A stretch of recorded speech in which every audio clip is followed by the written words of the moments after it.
Hello, my friends. How you guys doing? Hello, my friends.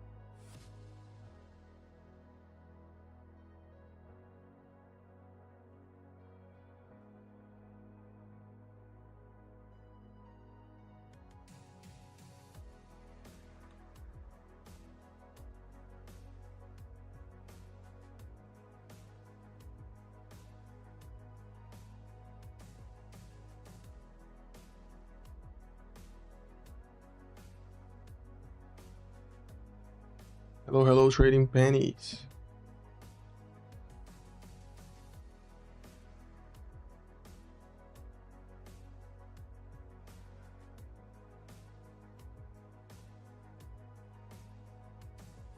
We are 1 minute away.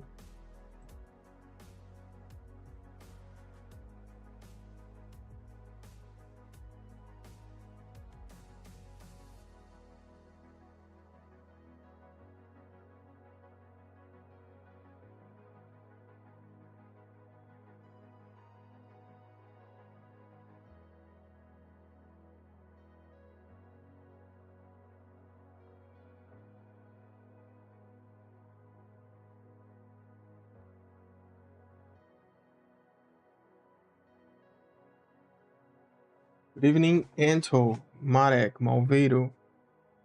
How you guys doing? How everybody's doing? Good night. South Korea Navy seaman missing at sea found dead. News One agency.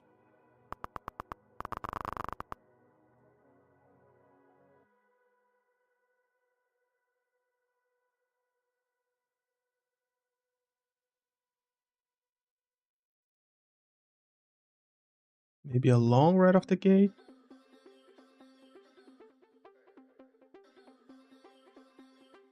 Go back out of the 200 DMA. Let's see if it runs, my friend. Put the stop at break even. I'm going for 40 points. Maybe it swings me off.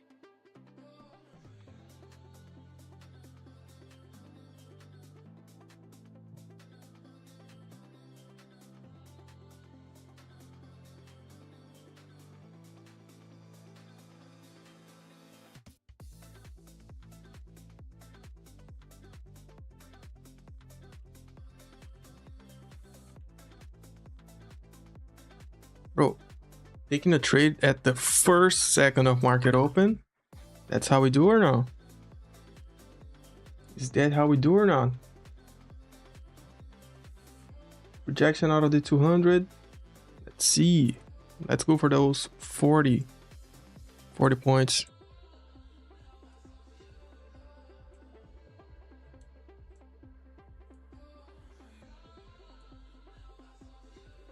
Looks like it's going to swing me off of it.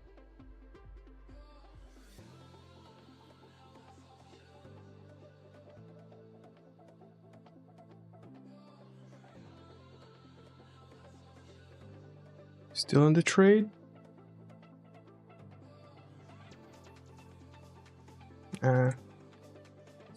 Swept me off of it.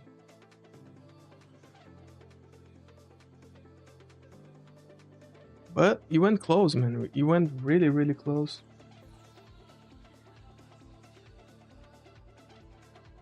WTI exploded. Let's see what oil is doing. Oh, alright. It's running up. Drop down on all the indexes. Gold dropped down a little bit. I don't think this is going to... yeah, I don't know.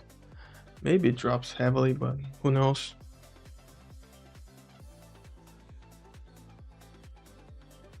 Oh, thank you for the likes, guys. Almost 15 likes already.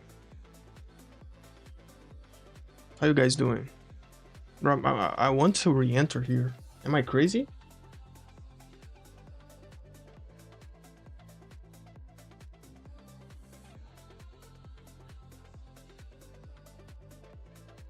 Anyways, Gamma, how are you doing? That fight was such a letdown all around. Oh, Connor? Yeah, Connor, bro, he knew he was injured, like already 100% he was injured. Good afternoon, Josh Trades. How you doing, my brother? Brother, I'm taking a long right here again. Let's see if he bounces.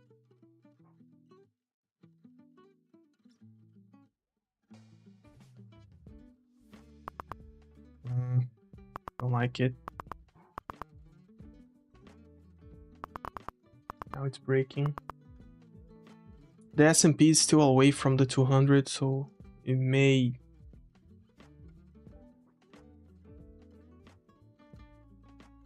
bounce off of that.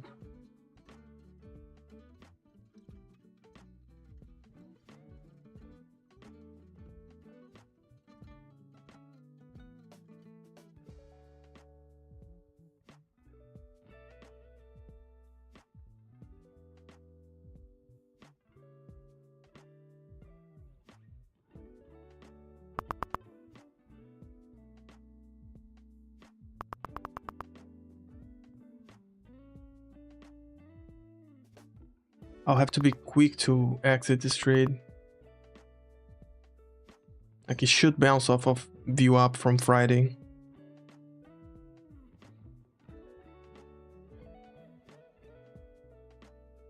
Because the next candle can be a heavy candle down.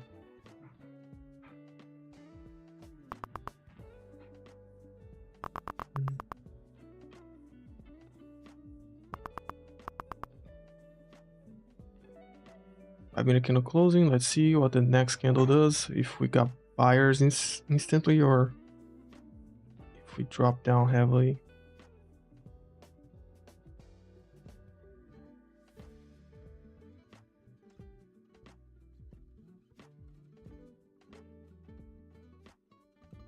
Maybe a retest of that 200.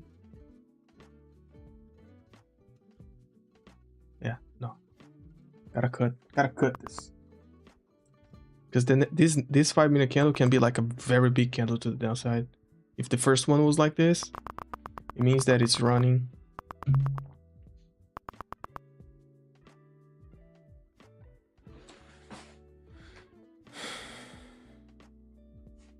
Enjoying the heat in the UK. I'm not in, like, you're in the UK, Nubis Gamma?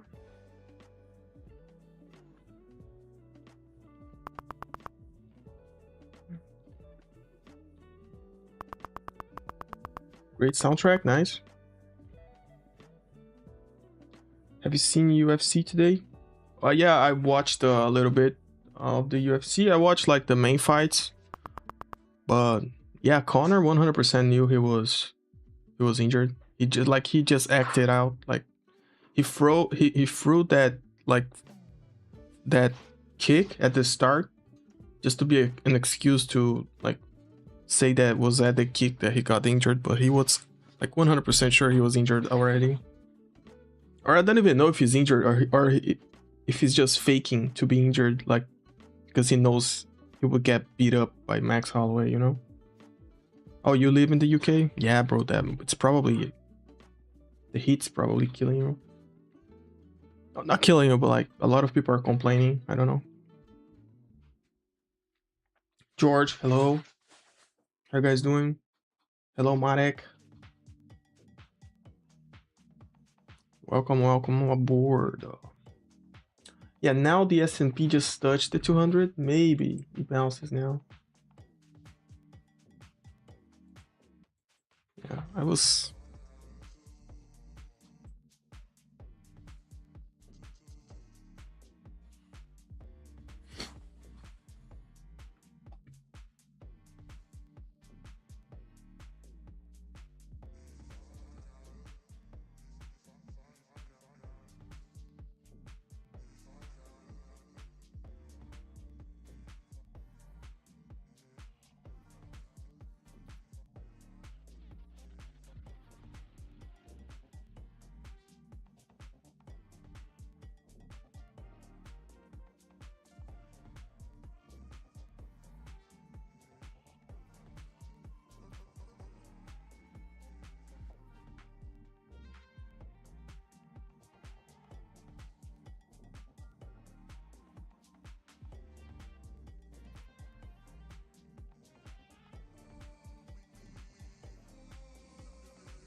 Yeah, let's see.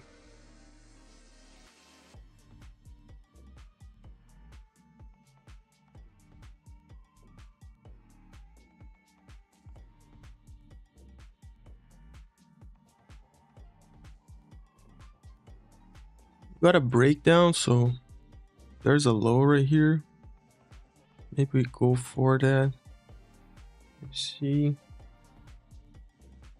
This is 70 points down. 5 minutes closing with buyers on the downside. It's never good.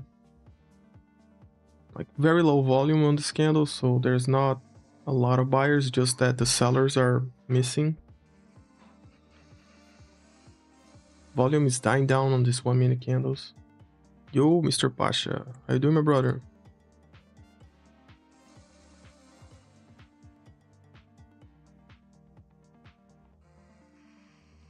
How you doing? How are you doing, my friend?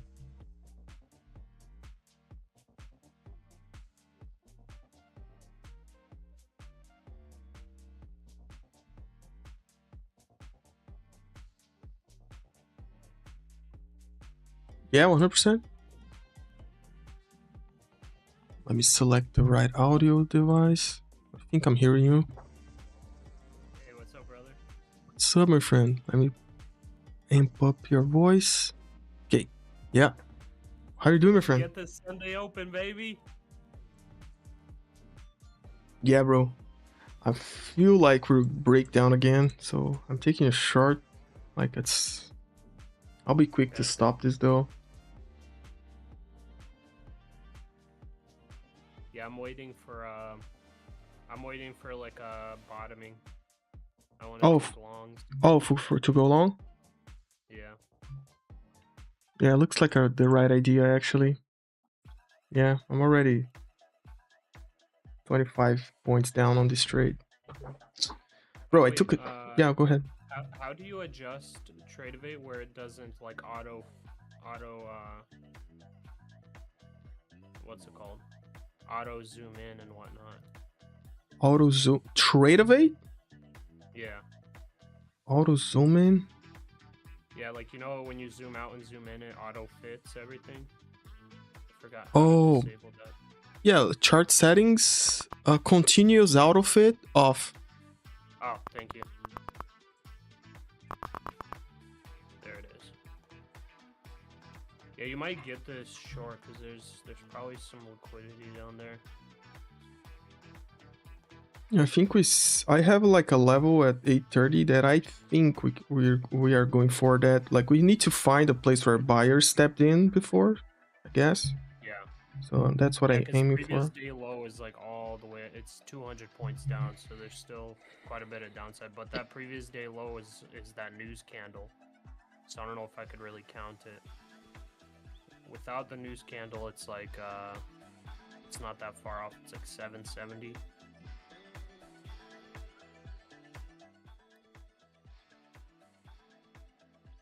Yeah, but I will be quick to cut this trade if it starts going against me. It's so good, bro. Yeah, I like it a lot. I like it a lot. But like the next 20 minutes, probably the volatility will die down, and every time that the new hour comes, like volatility increases again. So there's that too. Like, okay, gotta be aware of that. I'm thinking about that actually.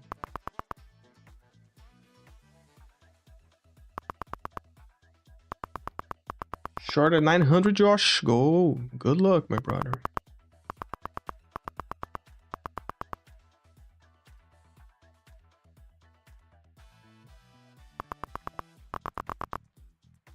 Yeah, massive sellers in ES. ES is super heavy. Yeah, bro. Like I'm taking the short based off the pullback of the indicator, so nice. It's just like, yeah, that was a good short. That was pretty much almost 9 EMA entry. Yeah. Not bad. And there's like the killer 29 is exactly where I'm Fridays is exactly where I'm trying to get off, so I guess that's another confluence there. Oh, okay, 840. Yeah. Yeah, that was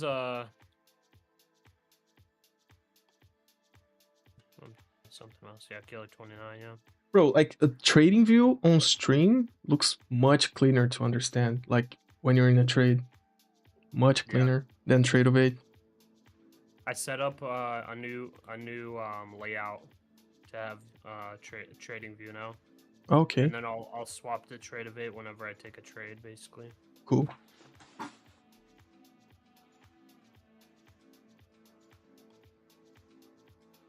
Yeah, instant buyers after sweep down, so gotta be aware of that too. I'm thinking about re-entering short around the same exact spot that I'm short right now with 1 micro. Stop loss at 950, okay. 830 is a good bottoming level. Yeah, me too. Do you only trade the first 2 hours of Sunday open because volatility seems to be better about 2 hours in at Asia open? Yeah, like as time passes in Asia, new markets open and new markets are open at the same time. And you will see that every switch of hour gets volatility because a new market is opening, you know? I don't know like which exact markets are, but like, you know?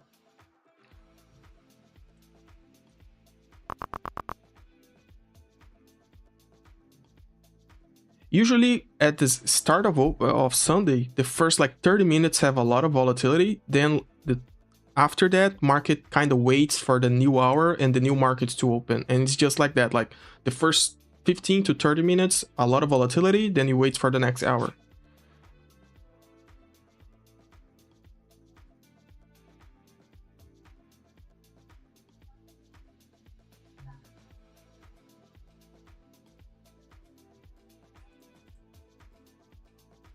Bro, I'm so excited to use my spreadsheet again. Oh, And again, the new spreadsheet. oh, cool. What is it? Like, It's like no, the name, Kelly criteria. Kelly for criteria, yeah. Yeah, for like figuring out risk, but I'm also like gonna forward test all of the trades.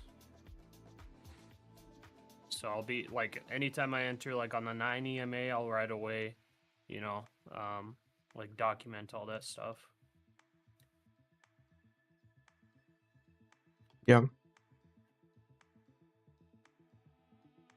Yeah, it's gonna be fun. New journey starting, brother.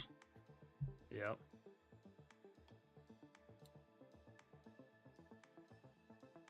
I don't know if it's worth trying to short the 9 EMA here. Got rejection like right at it. I didn't take the trade. Yeah, I took a net right at it, and I'm trying to take the partial out right now. So I put like another 20 points on that. Yeah, 840 maybe like it drops all the like much further than that, but I'm going to take this like this trade out at 840s. I started the trade at 905, something like that. Oh, very nice. So it's enough. Yeah, this is like, oh, I would want to short it, but I'm like sketched out by it.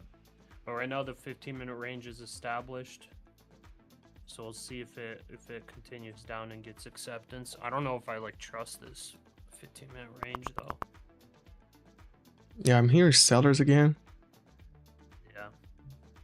Yeah, 840s. Because it's an 85% win rate, bro. Yeah, man. 5%. Let me see the daily.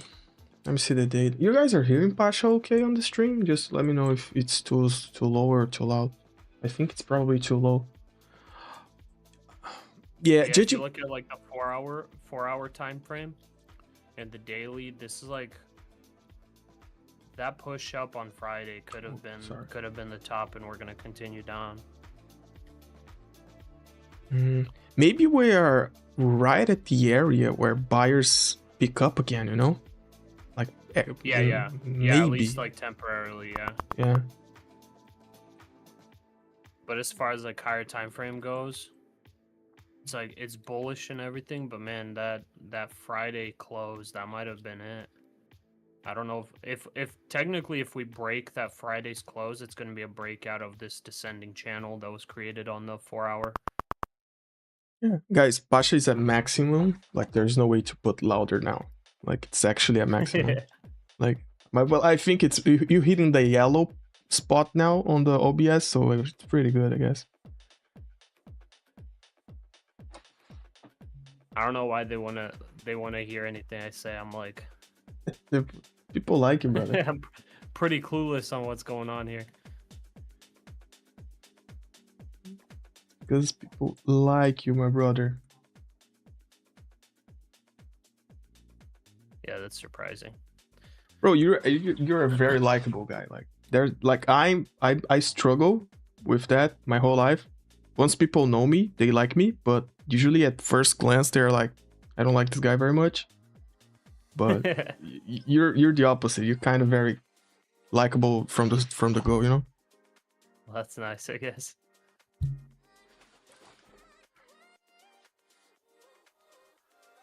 Let's see. So the 15-minute range was established. Man, it's pretty big. Speak cream already, bro. 120 points. Man, like, it's not possible that it's not going to sweep the low, man.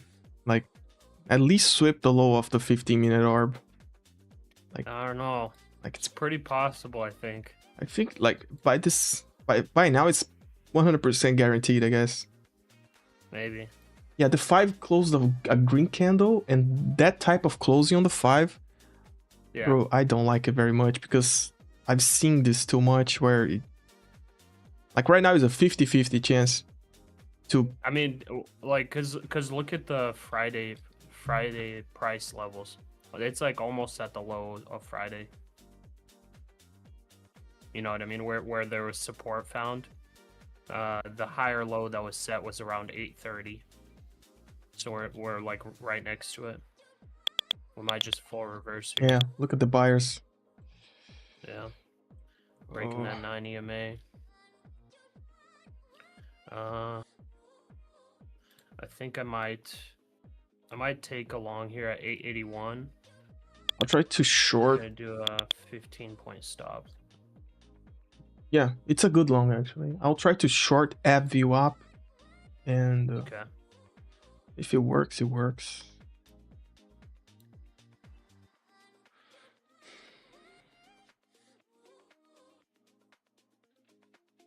Yeah, dude. Now I have like the full leverage of every account, bro. Well, not full leverage, but you know that funded account? I've got it at 4x leverage. The one that's Okay. above buffer, bro.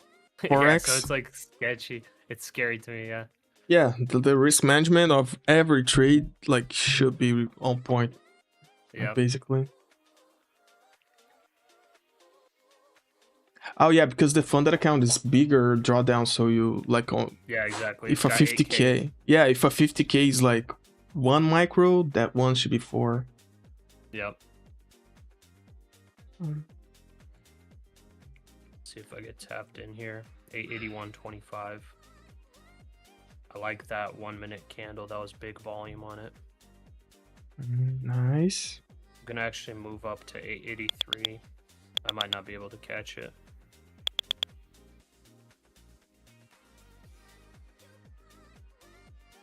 Doing a dumb decision right now and adding right here. Okay, I'm tapped in. Yeah. Oh, let's crud. see. I'm trading the wrong account. Whoops. It instantly exited me. Crap. Which account? This account. Okay, I'm gonna retry 882.50.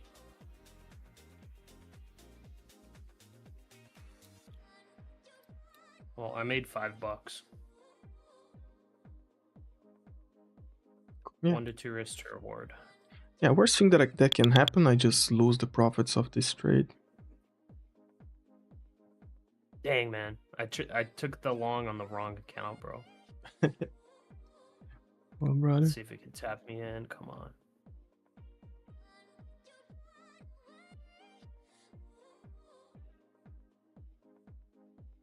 Yeah, my stop loss on this trade is view up, guys. Like if it breaks view above view up, I'm getting out. Yeah, so the Sunday Open, we've like the majority of the time it gets continuation with the initial move, Yeah, this is what I'm but seeing, guys. Sorry. we have seen some weird days where it's like it starts off with a gap down, moves down, and then like full reverses, and then Yeah. trends to like TP5, bro.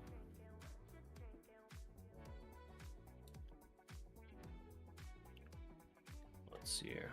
I'll try to get tapped in at 83.50.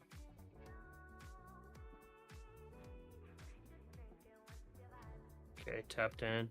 Pretty big sellers there. I'm seeing a little bit of a flag forming on the 1 minute. Or Yeah. maybe it's forming a flag to go sweep that 15-minute low. So maybe that happens.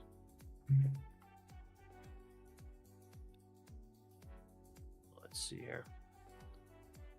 I actually don't like this leverage up that I did. So I'm going to get out like 5 points into it.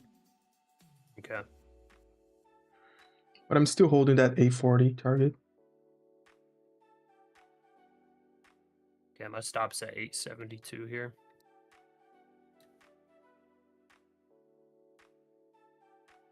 Yeah, once I start collecting these win-loss percentages and everything on all these different entries, the 9 EMA, 21 EMA, I have a category that just says discretionary. So on there, I'll write down what the trade type is.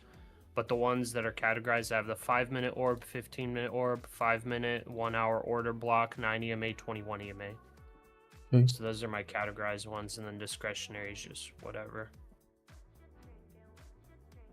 It's going to be like if it's a range or something like that, you know. So I'll want to track my win rate and profit factor of my discretionary trades that are not exactly like easily categorizable.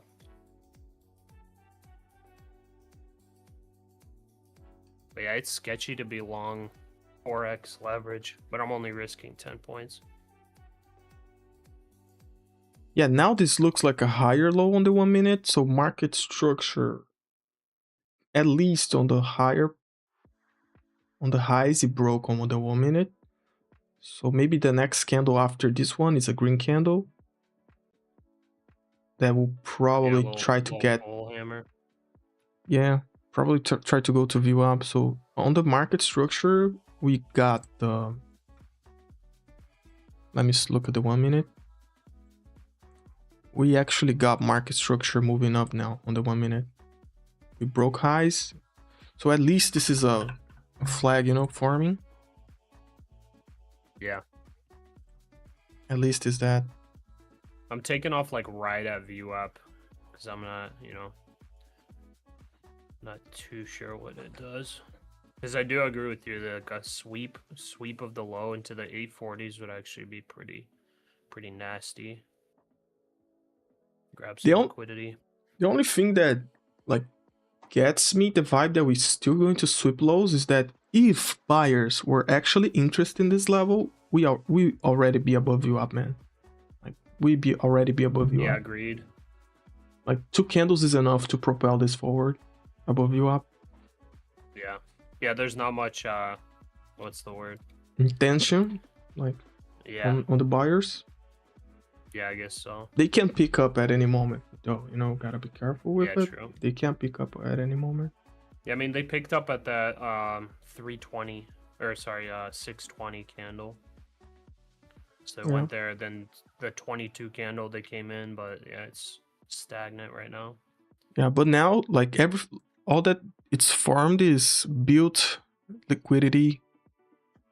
There's built liquidity right at those lows now, so yep, we can go for that liquidity.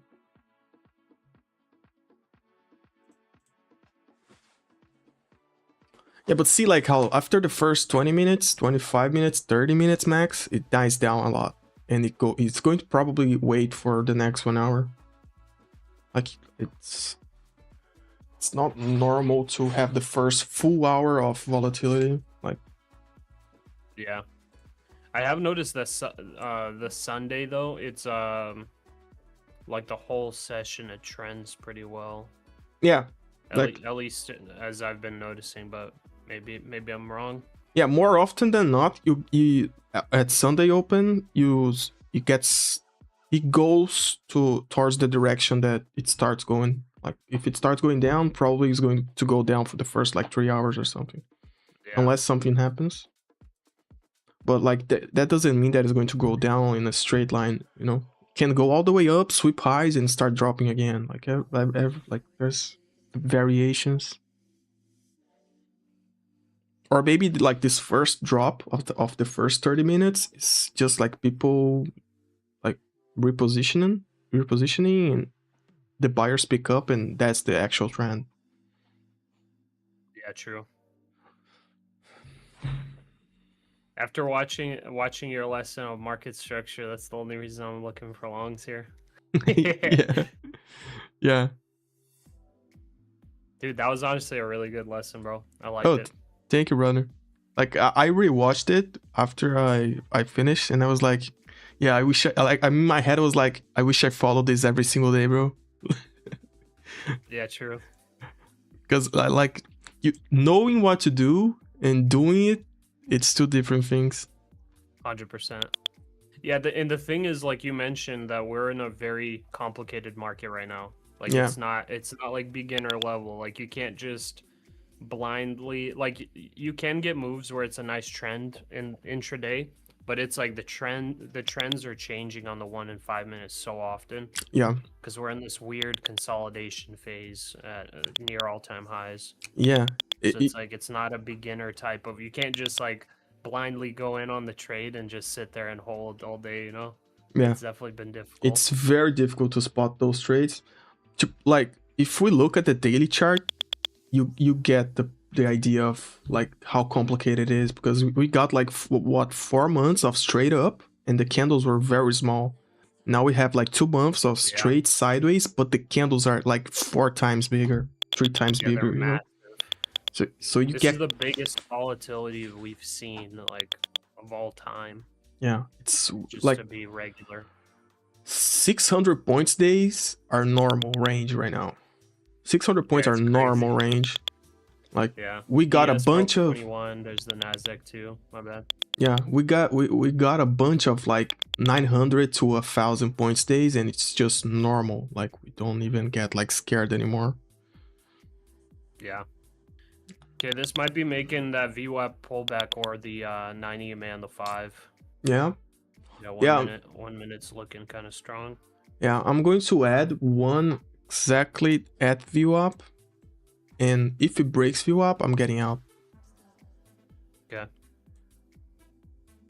Yeah, ES actually led the push there too, surprisingly. ES broke the 21 while the NASDAQ was still at the 9 on the 1 minute time frame. Yeah, ES is touching the 200 EMA right now on the 5. That's the only reason that I'm still in the trade, because maybe respects 200 with VWAP, and I'll try to add one at VWAP. Oh yeah, that's a good point. I wasn't even watching that. Yeah, it's like right on it. When is someone going to? Okay, I'm going to break even on this trade now. Tom Black, how are you doing, my friend? If you short, get out now.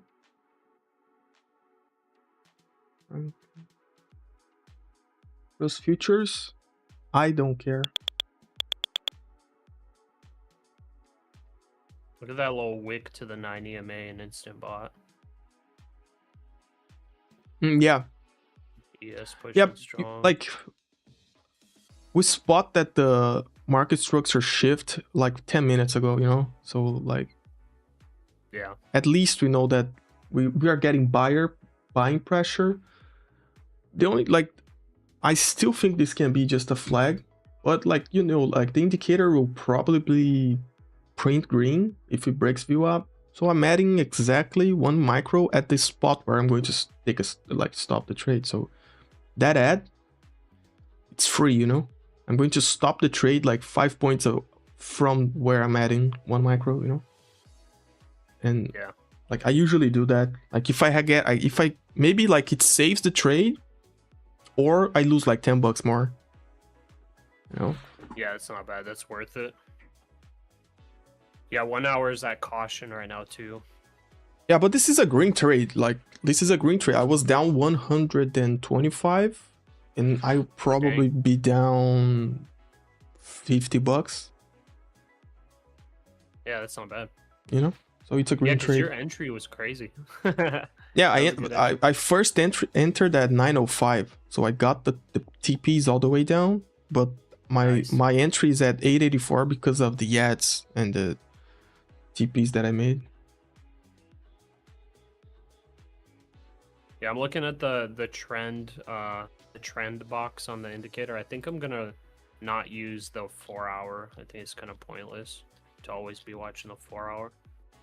I think I'll have like maybe the 1, 5, and 1 hour. Oh yeah, like the 4 hour it changes, like it's the Like changes never. never. Yeah, it's too distant. I usually watch max of the 1 hour. Yeah, we are inside a buying zone on the 1 hour actually, but it's like it's a 100 points buying zone between VWAP and the 200. It's like 100 points. So This is also a 1 hour bullish shorter block too. Yeah.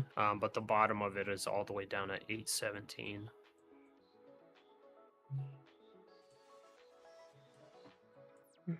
This bull flag is starting to look kind of weak. It looks strong on the ES. The NASDAQ's not looking that strong. Let's see. Those two big 1 minute candles, big buying volume. Yeah, guys, if you're here, Pasha is blessing us with his presence right now, so hit the like button for Mr. Pasha, bro. And like, we are so close to 30k, brother. Like, maybe we hit on the stream 30k subscribers. Yeah, maybe. Let's see. Subscribe to the channel. I literally came here like right after church. Like I just finished at church and I just got in my car. Like right away, I'm like, one of the guys at church, he was like, we were talking. I was like, brother, the market's about to open in 5 minutes. I gotta run. Yeah, bro. Because the Sunday open is way too good. My Shabbat Shalom is on Saturday. Yeah. It's for the Sunday open. For you, it's probably what, like 2 in the afternoon? Yeah, 3:30 right now. 3:30. Yeah, it's still early on the Sunday, bro.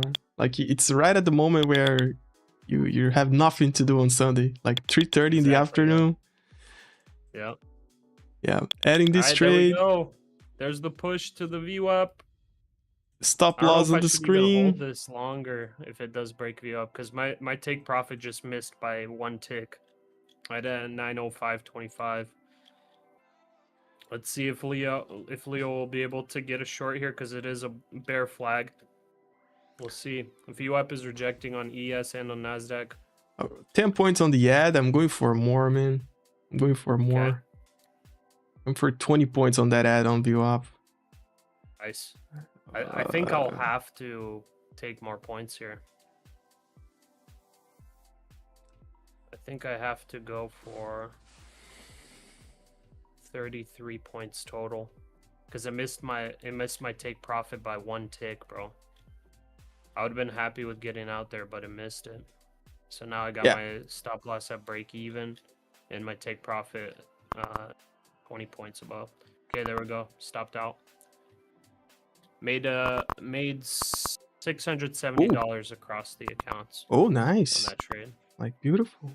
Bro, that like my average is now at 904.5. Clean, my brother. Clean. Nice.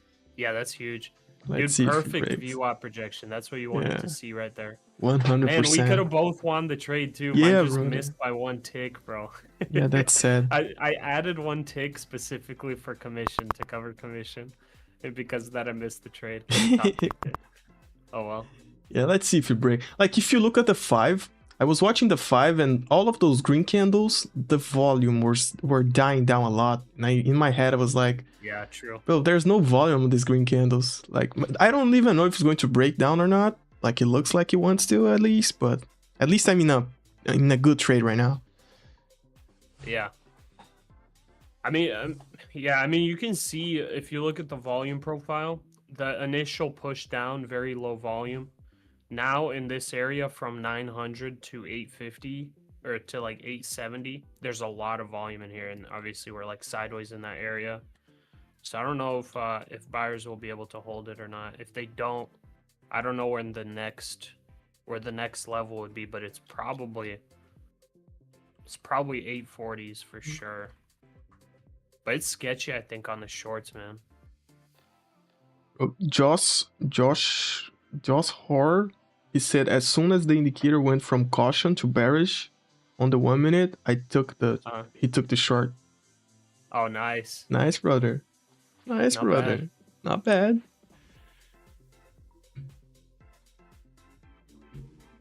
Yeah, be careful, because if you do that exact thing on some days, it definitely won't work. Yeah, 100%.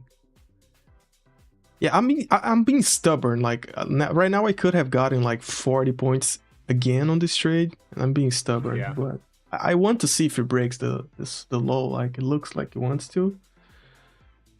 But now this 1 minute this 1 minute don't look good. Maybe the fair thing to do. That's huge volume on that. Yeah, the fair thing to do maybe is to put stop at break even, I guess. Just Yeah, so if it breaks 905, yeah. Yeah, I'm putting stop above this high. 905, I don't think shorts are live anymore. Yeah. The trade went like 40 points in my favor. If it goes all the way back to my entries because the market changed, or at least we are sideways. So I will put the stop at 905 above that high, because if price gets there, I'm not interested in being no short anymore. At least I'm not interested in this trade anymore. Yeah, true. But that's looking like a good rejection. Come on. Is your take profit at like 842 or something? 840.5. Okay. Piotr, my brother, how you doing? Well, that missed me by 1 tick and I stopped break even, so I'm gonna actually put that as a winning trade. So I'm setting that. Risk was 11, reward was 22. I technically made it 22.25. 22 would have hit. Now I'm just gonna wait.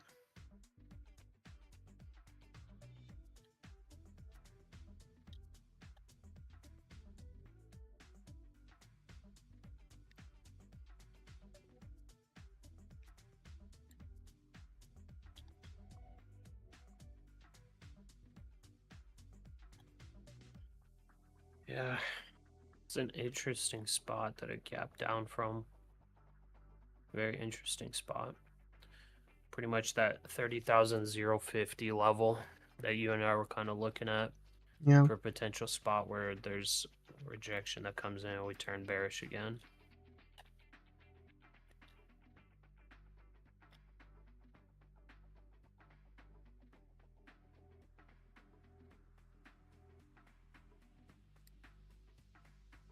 Yeah, if the price action starts ripping down a little bit, I will drag my stop closer, because like the next time it does that, I want it to go, you know.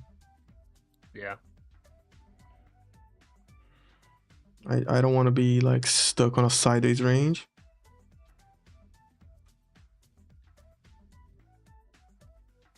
At least I'm short at the highest point possible.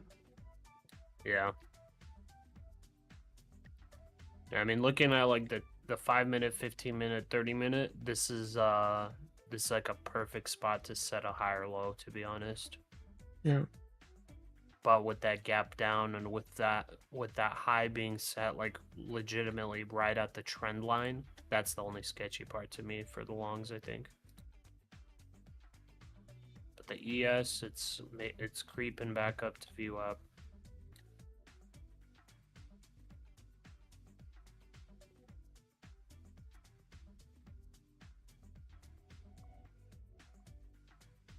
Yeah, at least I recovered.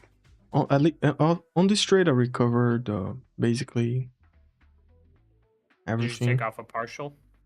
Yeah, I entered one and like I did 3 or 4 partials on this trade, Oh, nice. Okay. adding on the pullbacks, taking off at 10, 15 points. Yeah. Man, I'm happy. I'm happy. I'm starting to actually appropriately size. Because like before, like if I would have taken that trade right now on my regular sizing before and without like leveraging appropriately compared to drawdown, I would just feel like I'm wasting my time here. You know what I mean? Like to have an account with 8K drawdown and only doing like $20 of risk on it is like a Oh like I yeah, mean you could grind it out like slowly, you know, but it's like legitimately you're really not taking advantage of the risk you have, basically. yeah, like 8K drawdown. I would like I myself would go for like $500 a day of Yeah. PNL, because like in less than 20 days you're at TP level, at Yep. payout level, without Yeah, by the risking way, much. for the Kelly criterion stuff, I made it a little bit more aggressive even. Like for the well, I guess not daily profit target, but for the max daily loss limit to lock me out, I have it at 3x the half Kelly. So if I was telling you like the like for example for that one account that has 8K drawdown, my max Kelly, which is actually half Kelly, is $800, so 10% of the account. So I basically am making my max daily loss 3 times that. So obviously I don't want to like force myself to hit that, right? Oh yeah, like If yeah, price action is gonna suck, I'm not it's going to yeah, like it's what risk. I'm doing. Like the max loss that I Yeah, talked to you about is like it's when I go off the rails, you know? Like exactly. it's not Yeah, even about price action. Like it's just to protect myself, so I'm sure that at least I'll have another chance on this account, you know? yeah, Then yeah. Because I your know. brain can just get hijacked. Yeah, yeah. Like that's just to protect myself from like uh I would like a normal stop loss on a day on a 50K for me will be between 300 and $400. That would be a normal daily loss, you know. More Yeah. than that, I need to protect myself because if I'm in a zone of like minus 500, minus 600, I'm already like off the rails, you know. So I need a Yeah, hard true. stop at some point because it's like the amount of there was one account that I hit max loss limit 4 times and I still got to pay out. When I'm trading good, I go like on a 20 days like stretch of. Dude, that's crazy, Bro, bro. I hit max loss limit That's I'll nuts. send you the picture. I hit max loss limit Wow. 4 times on that account, and that account still survived to pay out. Is If that the account that you've been trading for 2.5 months? yeah, Wow. yeah. So Dude, imagine, props to that, bro. yeah. That's some So discipline right there. yeah. So imagine if I didn't have that hard stop on the day, like Oh yeah. one of those like hard stop, one of those days, I would have lost the account. You know, Yeah. just the fact that I had a hard stop on the day, that account survived 4 max loss limits on the day, and Man, it got to that's pay out. crazy. Yeah, there was a stretch of like 2 weeks that I was like out of my head, you know. Yeah. Yeah, so basically my max risk or the half Kelly, I got 3x of that as my max loss on the day, and I have 4x of that as my like closeout for the day basically. Yeah. So technically if I were to take that risk on every trade, if I win 4 trades in a row, I'm locking out. So I did that for all of the I pretty much set the max profit at 4x Cali, or for the accounts that are close to passing, I just put the max daily profit at the amount that will pass the accounts. And then the apexes, like the 150Ks that I'm still working on, I didn't put a daily profit target lockout.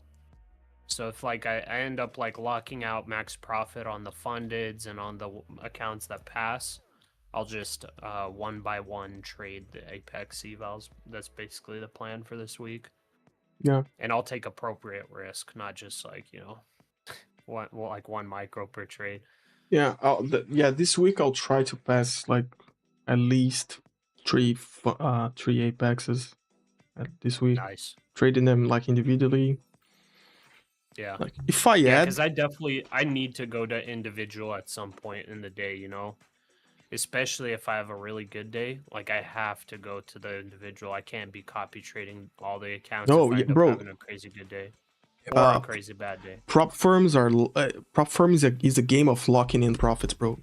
Like Yeah. About 20 commercial ships passed through Strait of Hormuz in last 24 hours with US military coordination, Okay. plus So several ES without. is not able to Axios. break back above 7,600, so that's a nice psychological level, and that's like right where VWAP is. and now if we lose that, this level is actually a market structure down. Like we got a lower high and a lower low already. If we lose 865, we should be going to my TP. I put an ad again at VWAP and my stop loss is at 905. So like it's basically a free perfect. trade. It's basically a free trade right now. It's just a Wait, matter you of letting actually you. added one at 905 on the dot? Oh no, I added one at 904 previously. Okay.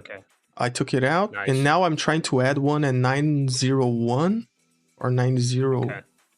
Yeah, just below VWAP with a stop loss right above that last high. So it's basically it either touches VWAP and rejects again, or like runs VWAP over and stops me out of the trade at break even, basically. Not break even on the day, but I was on this trade. I started down minus 125, I guess. Yeah. So you you averaged up basically. So making this whole trade's basically green. You're guaranteed green on this. Yeah, trade, I'm no guaranteed matter what. green on the trade no matter what. Yeah. That's Like- awesome.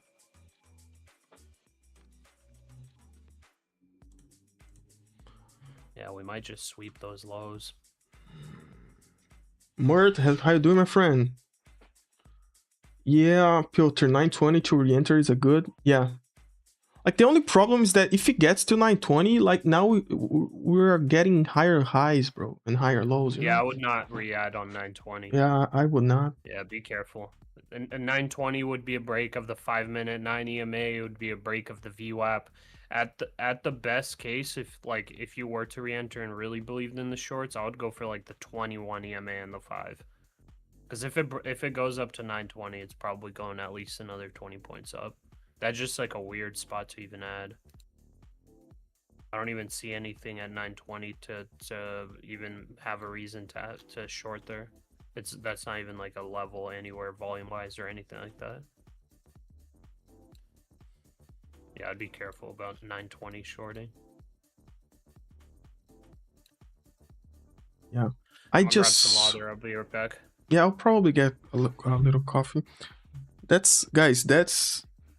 I just hope that when the next 1 hour comes in, it breaks to the downside, bro, because it can't sweep me out.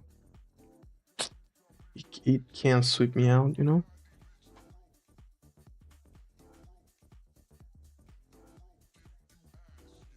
Yeah, the 5 is all red candles still. On the 1 minute that we are getting a little bit of a white candle. I'm going to grab coffee. 1 second, guys, don't go away. Hit the like button. And if you're not subscribed, maybe today's the day that we hit 30k, brother. Imagine if you are here when we hit 30k subscribers. That would be crazy. Yeah, I'm feeling like now. Maybe it sweeps me off, but that's okay. 1 second, guys.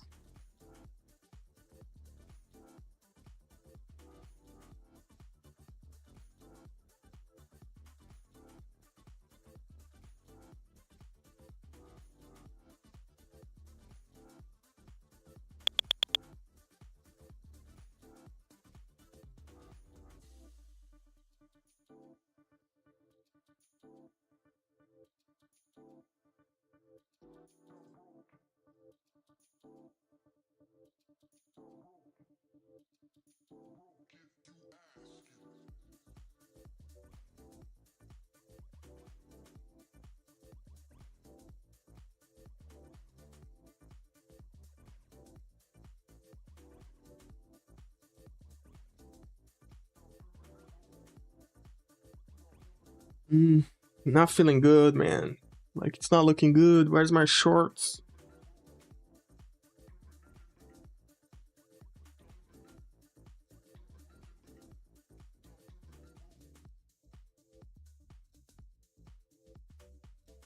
Prop firm giveaways at 30K. Bro, I'm going to talk to Pasha. You guys deserve giveaways. Actually, you guys are too good. Yeah, just got my water. Yeah, we'll do a big giveaway, but it's gonna take, it's probably going to run.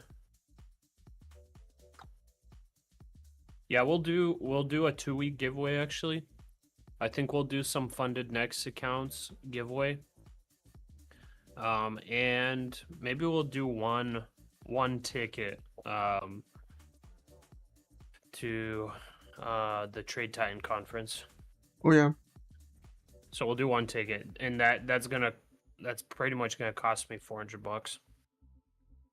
But I think for 30K, it's gonna be awesome.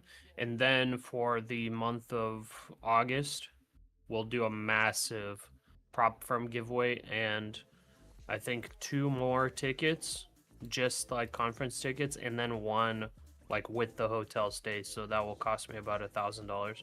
So it'll be like, I think for the month of August, we'll do a 30-day giveaway where people have 30 days to enter, and then we'll do a raffle at the end of the month. That'll probably be a giveaway that's going to be worth like if we count like all the prop firm accounts and everything, it's probably going to be like over $3,000 of giveaway.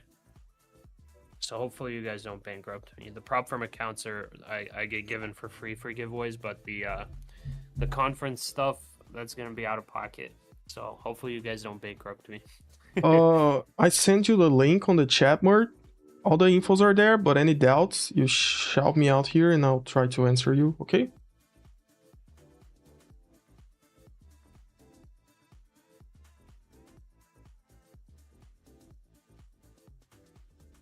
Yeah, I'm feeling like I'm getting stopped at this trade real This is soon. looking sketchy.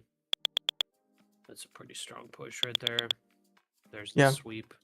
So, this trade I started with minus 125 and now I'm minus $1.94. So I made like 124 bucks. Very nice. And I'm out of the trade. Josh trades. Leo, do you not find the trading view to have bad slippage? I've heard not to use it. I use Tradeovate, but it's connected to TradingView, so it just replicates the orders, but the actual executions are on Tradeovate. I'm gonna re-enter long at 894. I'll try to. If it just pushes here, I'll look for a VWAP re-entry. I just need NVIDIA to hit all-time high so I can attend this. Yeah, brother. Yeah, like, I was looking at hotels. You're getting a pretty good discount if you buy through the conference. What is it called? Yeah, we're getting the group booking, so we're getting the best discount. Yeah, it's probably 40% discount. Link. Yeah.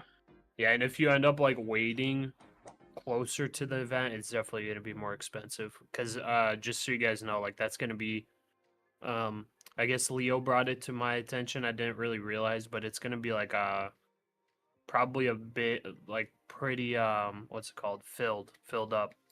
So I'm sure if you try to book outside of our like group reservation, it might be like 2 times more expensive because like everybody's going to be going there to SeaWorld, to Disney World, all that stuff.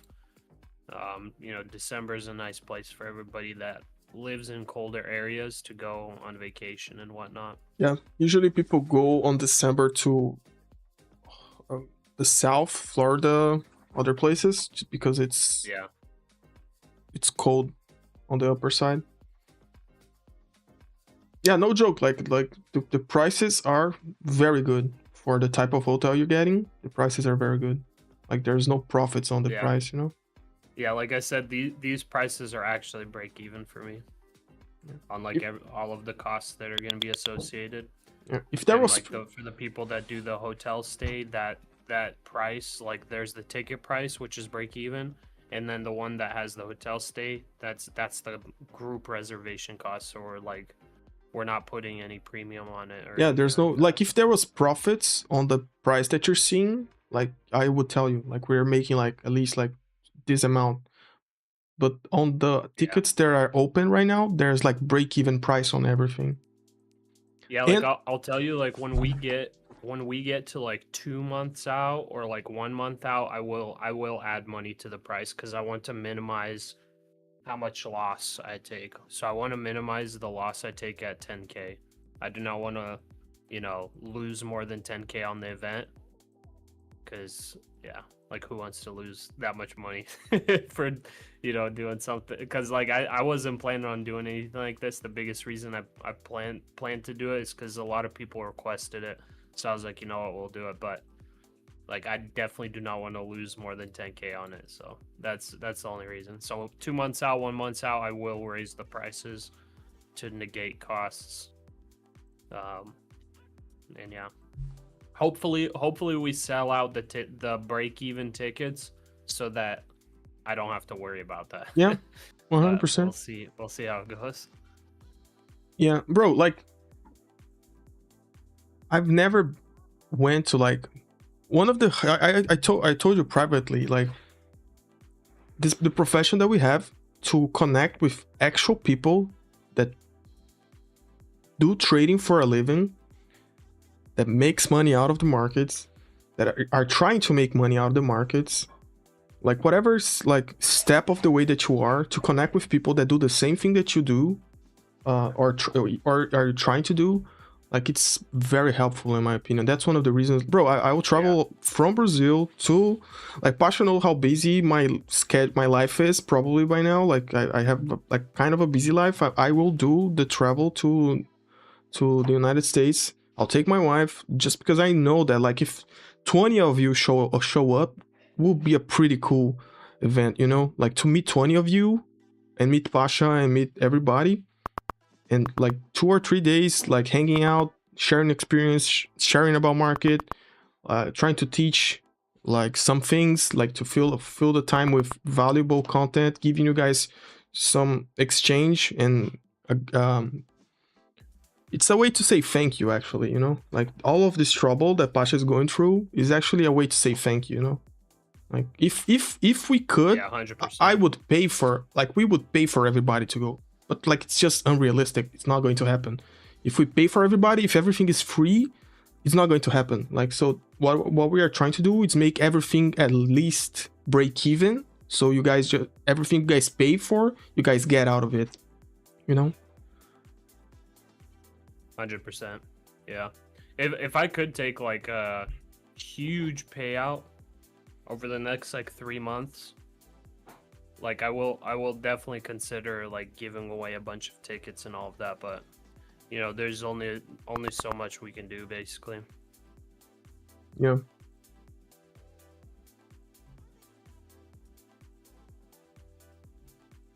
Okay, I longed at VWAP, by the way. I hate how that red candle came through.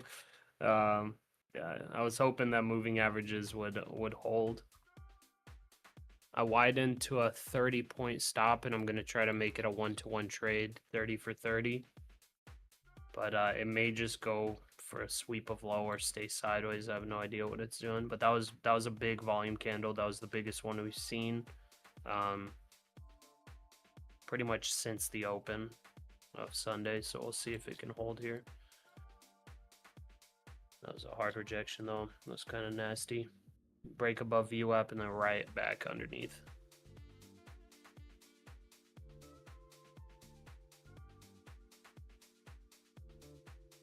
I guess, I don't know, if it pops right back above and it gets strength, I don't know if a 1-to-1 is what I should take. Maybe I should take like a 1 to 1.5. 1 to 1.5 would be 29,948. But we have that 21 EMA that might get rejection, so it might be safer to take at the 21 on the 5. Yeah, on the 1 minute we have the order block formed at the start of the session, so that's usually a pretty good TP. Yeah, I guess that's up at 956 on the 1 minute. Yeah, I'm tracking this price section right now. I'll show you guys. Now that I'm actively using TradingView on stream, it's much easier to show you guys what I'm actually looking at, because I don't Do you draw on there? Yeah, like where I use TradingView to actually draw what I'm seeing, and Tradeovate just to execute. And like the drawing system on Tradeovate, like it's too much outdated. Like it works a little bit, but TradingView is just too clean, you know? And I've been using TradingView like forever to do that, so I'm used to it.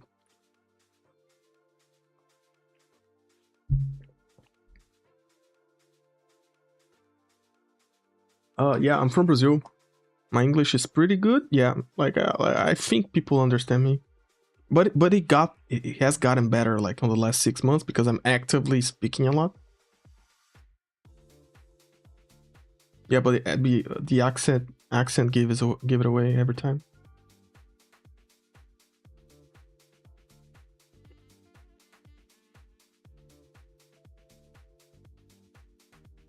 I'm gonna pull up the stream so I see what you're drawing. Nice, yeah, ascending channel. That's what I thought. Yeah, it started like this. Like it started like this trend line right here, and it developed like the channel developed like as time passed. So now I guess this is actually what's going on, you know.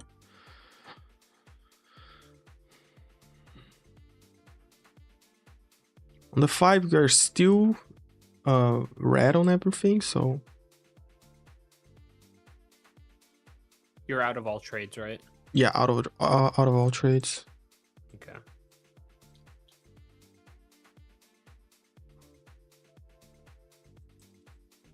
Yeah, on the 1 hour we are bullish. Like we broke market structure right here on 529.560, guys. This is where market structure broke. You can see that it matches a little bit with the EMAs crossed over and the indicator going green. So on the 1 hour we are bullish at the moment, but on the level that it changes back to bearish is at 29,677. So that's where you guys should look for to see the 1 hour turning bearish. But that was a news candle too, so I don't even know if we consider 670. Do you think? Yeah, I remember being a news candle. Yeah, like that was the Trump news candle. I don't know if we should actually consider it at that. Yeah, because there's do you take into account Asia and London levels? Yeah, but like probably we will get new formations before we get, so that by the time that we actually break down, like if like every hypothetical, by the time that we break down, that level will not be important anymore. We'll probably have like newer levels formed, like right here, for example, or you'll be able to see earlier than that level, like probably. Yeah, like in my opinion, I think it would be probably like 780 even.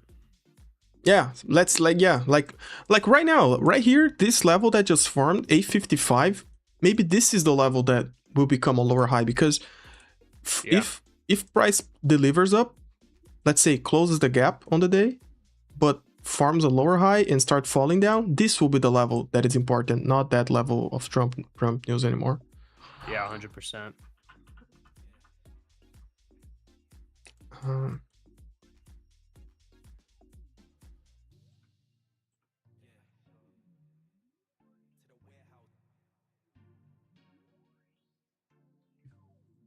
Man, this looks like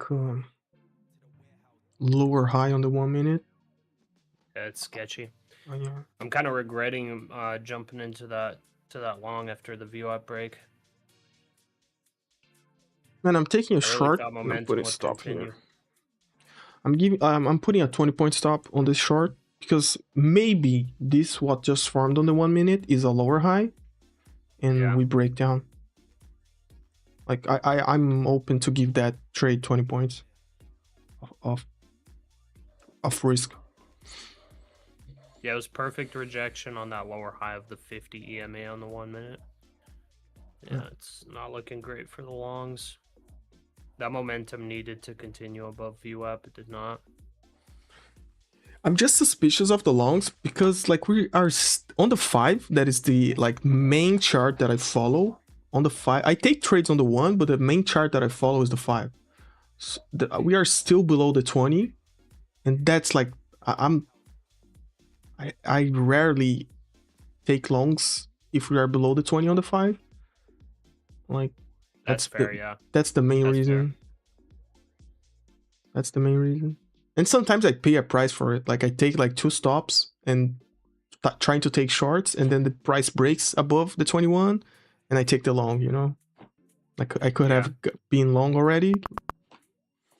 Yeah, I was hoping for on that break that we were heading to the 21 EMA. But that was not the case with the huge sellers coming in there at 910. Yeah, there's not much volume anymore. Like I thought that this 1 hour, judging by the first candle, would be like a lot of volatility, but it was just the first candle. Yeah. Yeah, we'll see how long this channel holds. Like you there? Yeah. I wasn't responding to your comment just to say Leo should be proud of himself. Nice. Don't worry about it. Studying English flow. Every class that I had with proper English. Yeah, Piotr, like yeah. Like if I'm speaking English every day, I want to get a better pronunciation. It's not about the accent, it's about pronunciation. Like, and like my vocabulary is increasing. Like it's much better. Like I still struggle like to, when I think about something, I don't sometimes I don't find the words to explain. And that's the only thing that still gets me stuck a little bit. But yeah, it's not about the accent actually, it's more about the right pronunciation to be able to be understood, you know? And you're teaching me new words every day, bro. Yeah, bro, juxtaposition, like it was a curveball with that. Juxtaposition, I don't even know if that's right, but yeah, it was a curveball. Juxtapose.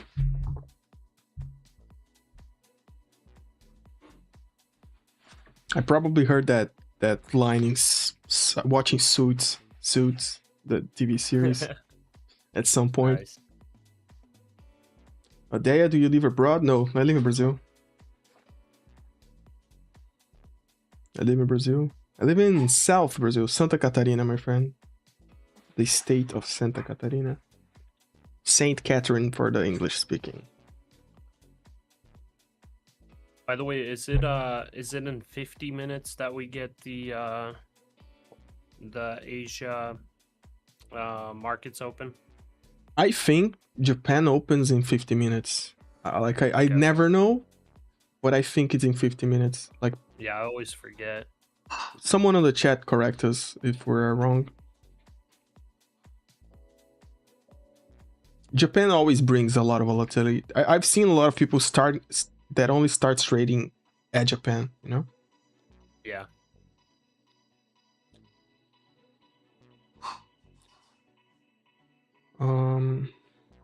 Still think to drop to 780, but I'm not gonna bet on that. Okay.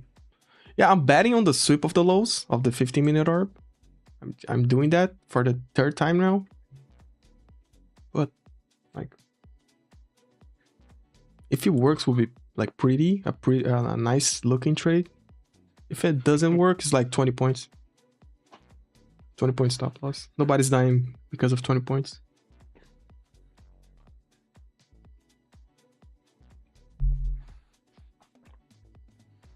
You're from south of the Rio Grande.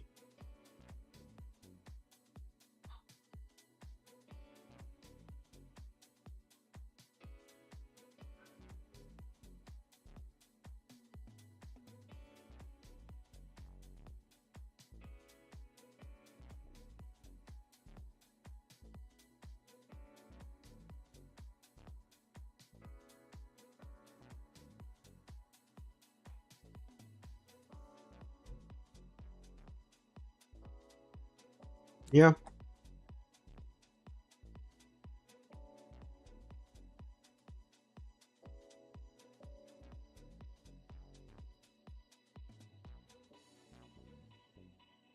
I guess instead of mango juice, I'm looking for some Leo juice here.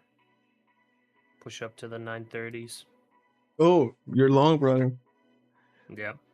Like my stop loss is closer than my TP, so the chances are in your side. Wait, where's your stop on this? 915. 906? Oh, 915, okay. Honestly, yeah, I mean, I think it's a good trade on the short side. Because that top was like the exact... It was like a one-tick sweep of that previous high on the first pullback of the downtrend. There's a one-tick sweep and then full reversal. Brother, someone recommend me to read Atlas Shrugged, and I bought the book. And like when the book arrived, I gave up. Like, look at the size of this. There's no, I don't have time to read this. Oh my. It's like 1,200 pages. 1,200 pages. Man. There's no, What's it about? Atlas Shrugged is about, like when, let's say when the,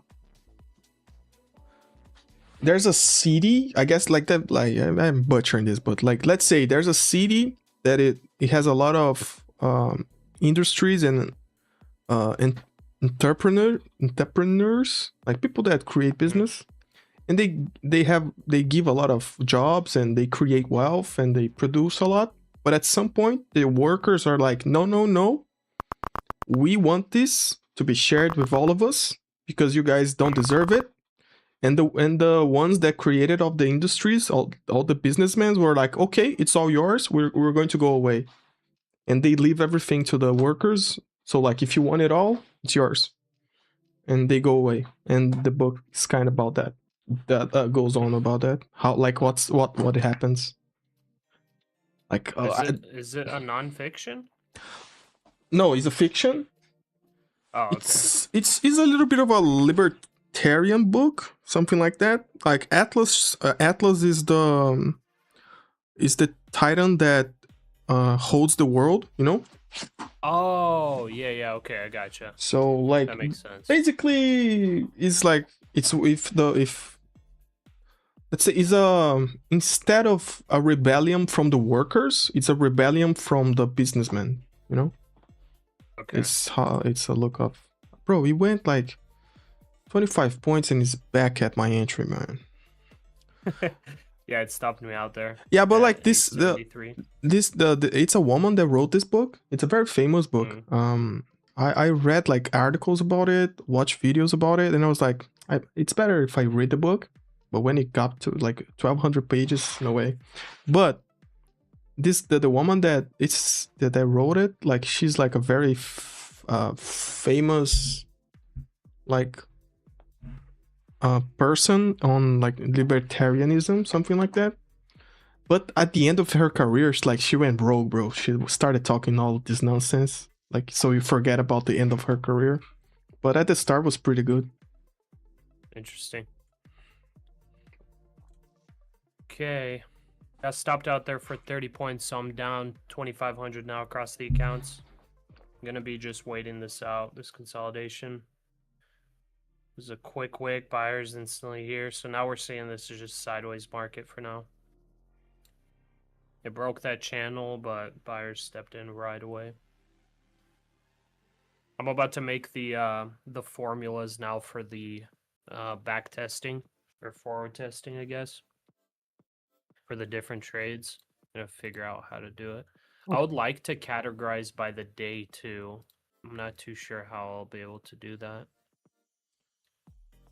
Man, I'm going to put the stop at break even because I don't want to see price going against me on this trade.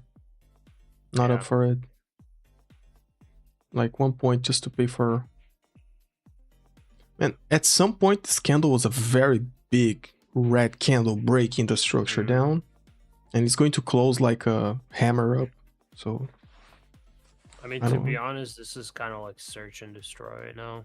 Yeah, it's kind of like it.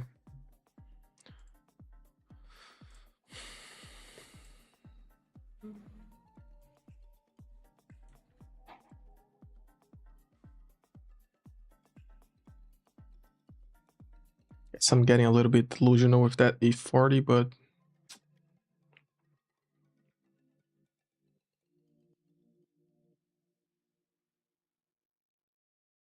yeah, if like for anyone that actually like wrote the book, know the book, like if I butcher it, sorry.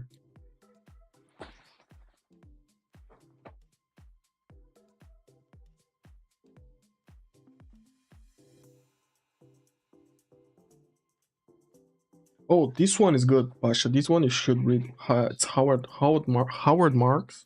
It's about the market cycle.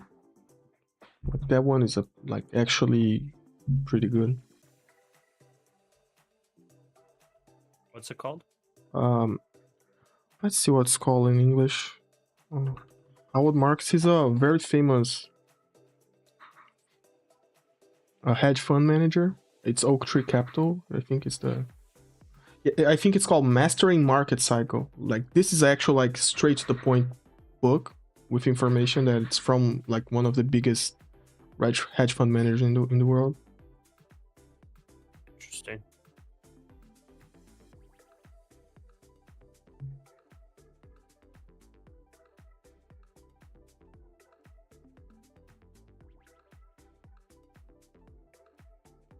I think like his memorandums, like it's famously like his memorandums are famous, and it's he got even more famous because of Warren Buffett. I guess was one of the people that said like he said that he reads all of Howard Marks' memorandums.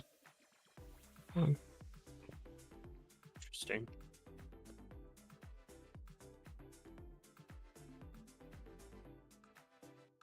Let me see.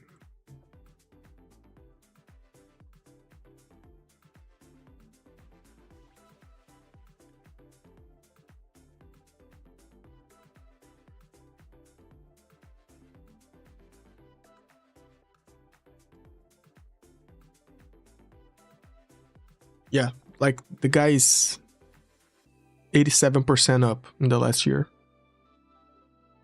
on his hedge Oh fund. wow. Oh wow.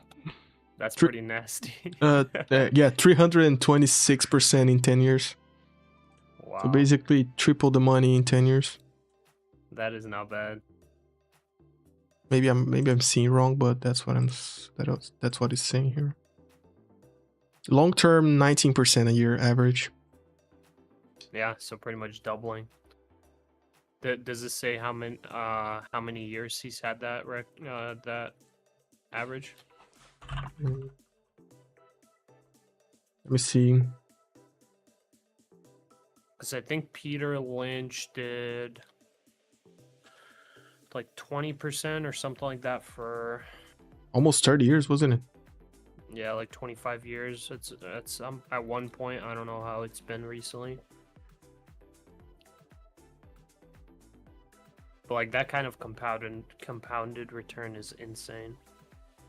Let's see, Howard Marks, Oak Tree Capital was formed in 1995, so 31 years ago. 19% for over 30 years. That's crazy. Yeah, it's a $223 billion under management. Man. I've seen a lot of. We're gonna get there someday, bro. Yeah, yeah, bro. Like 200 billion, I don't know, but a few millions, I'll probably like if I get to like 5 million bucks USD, I'll probably be worth for me to open like a family office. I don't know if that concept exists in the US. Like 5 million bucks is already enough in Brazil for you to have a family office. office. It's basically a hedge fund that controls your family's assets, and you invest Oh on the yeah. stock market, and you know, maybe in the US it's called another thing. But like $5 million is enough to become like a hedge fund manager in Brazil. Like personal, you know, not for others. Yeah, yeah.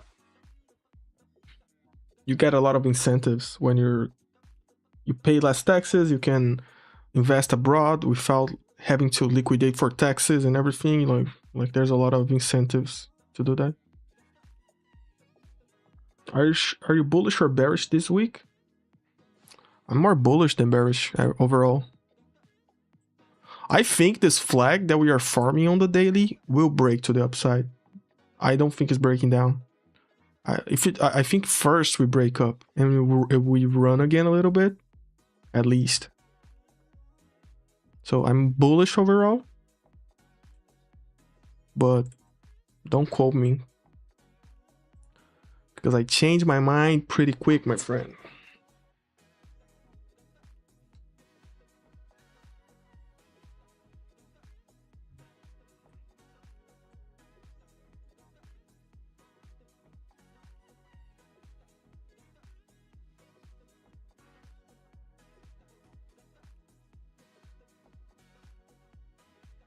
Trying to figure out how to run all these formulas to actually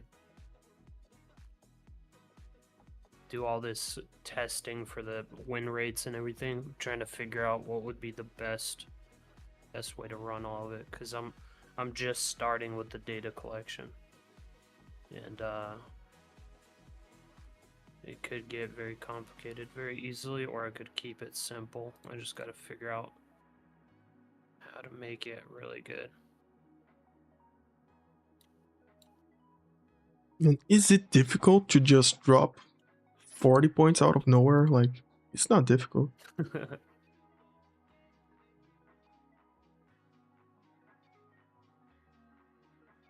I'm definitely kind of surprised by this though. It created the range and still hasn't even tested it. It's been an hour and a half now. I feel like previously it's been a lot faster. That's why another reason why I'm like kind of thinking this is accumulation. Yeah, we like one thing to consider is that when we started tracking, the movement of Sundays was like a little bit with the volatility of the war, you know? So every Sunday open would be impacted by that, you know? Yeah. So it had a lot of volatility to extract because over the weekend a lot of things happen. So I think maybe when you have a weekend that not much happened, like we get slower movements. Yeah, that might be true actually. Let's see, how big was the gap down? It was 100 points approximately. 100 points, and then it dropped another 100, so we're pretty much 200 points below.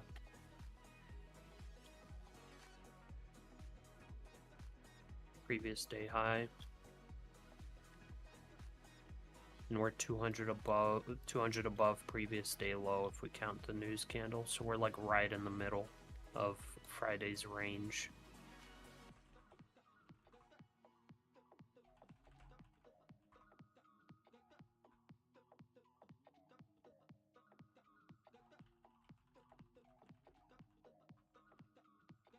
And in the middle of a big 1 hour bullish order block.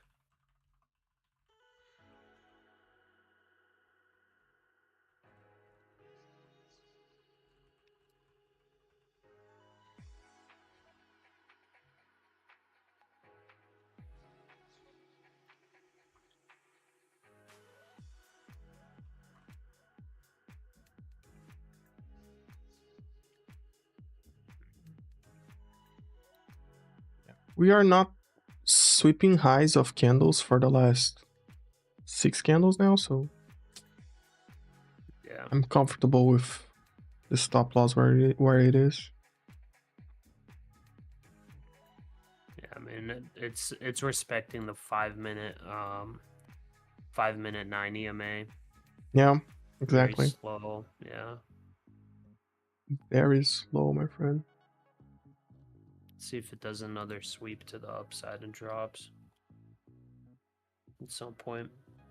Either way, shorts are the better side to be on with just what it's been doing so far. Yeah, what I like, actually, like, shorts are maybe the best option because I'm more in the green than in the red for every trade that I entered, but price is not going like anywhere by now. Like for the last 1 hour, like we had 3 candles going down heavily, but then 1 hour after that, there's zero movement.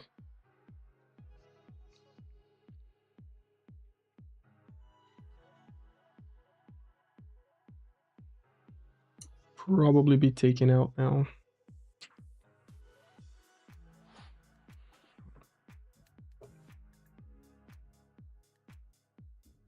Guys, if you're enjoying the stream, hit the like button and subscribe to the channel. Maybe you are the one that hits 30,000. Maybe you are the number 30,000. And if you are, you'll get the buff of luck for the week. Every single trade you take will end up green, you know? You never know, maybe it's you.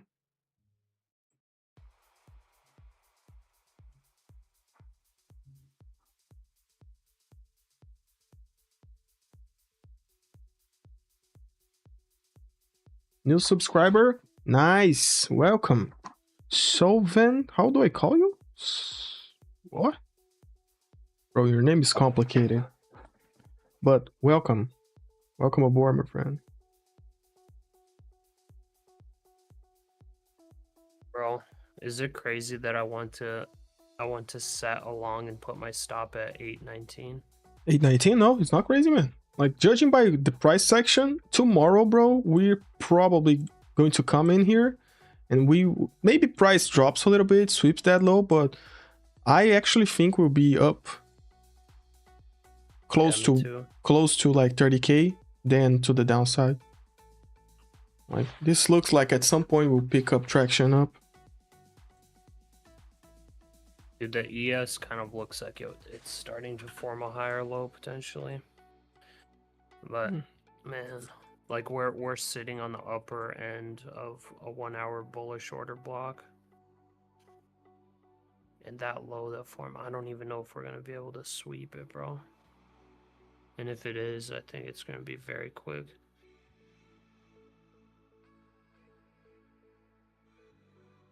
I'm tempted to just like straight up put a long here and hold it.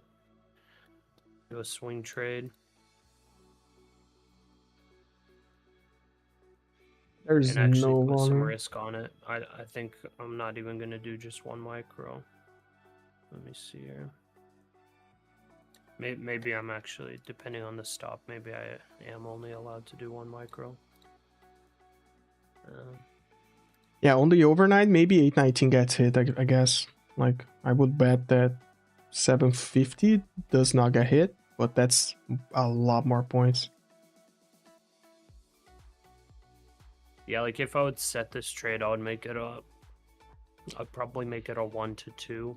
You know what Maybe I would go 1 to 1.5 actually. Like, what I would do, Pasha, is put a long entry at like 810 or between 810 and 790 and leave it open there and put like 100-point stop loss, and if that hits, it probably bounces off of that real quick, because it's like, it's the 50 I'm MA and the 200 on the 1 hour. Take a low risk trade, like well, not like super low risk, but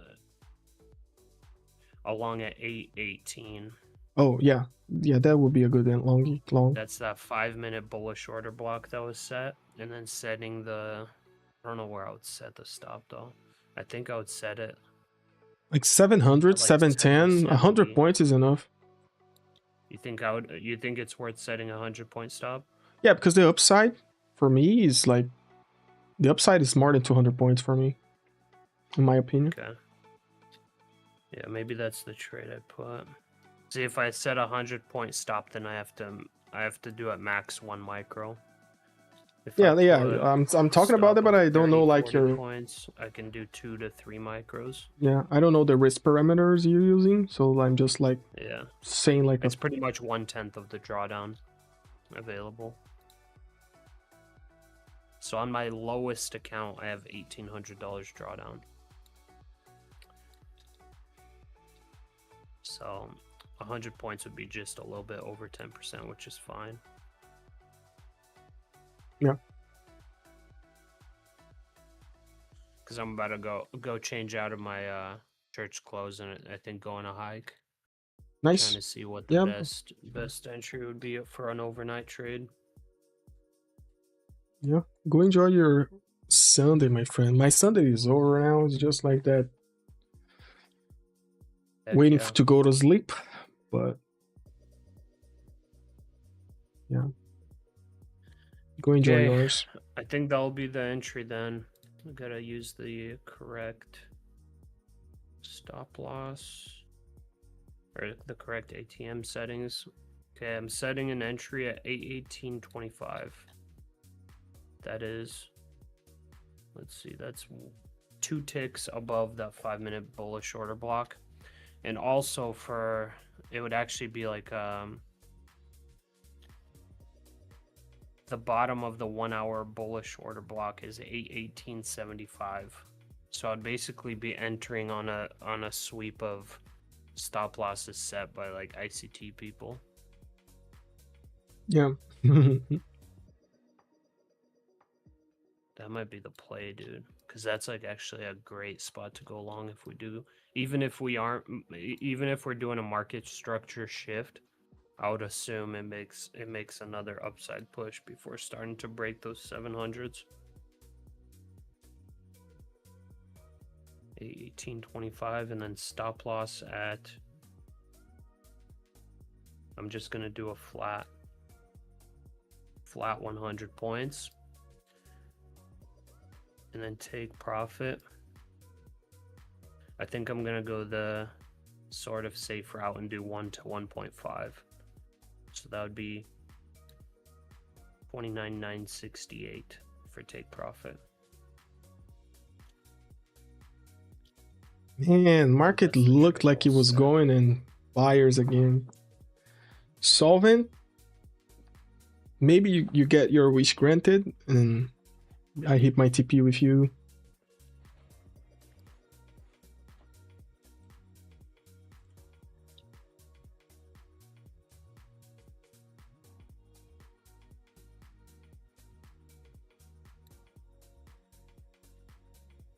Okay. And on the testing, I will put, we're going to try to take a Sunday trade. Our risk is going to be 100 points. Our reward is going to be 150. We'll see if that even gets triggered.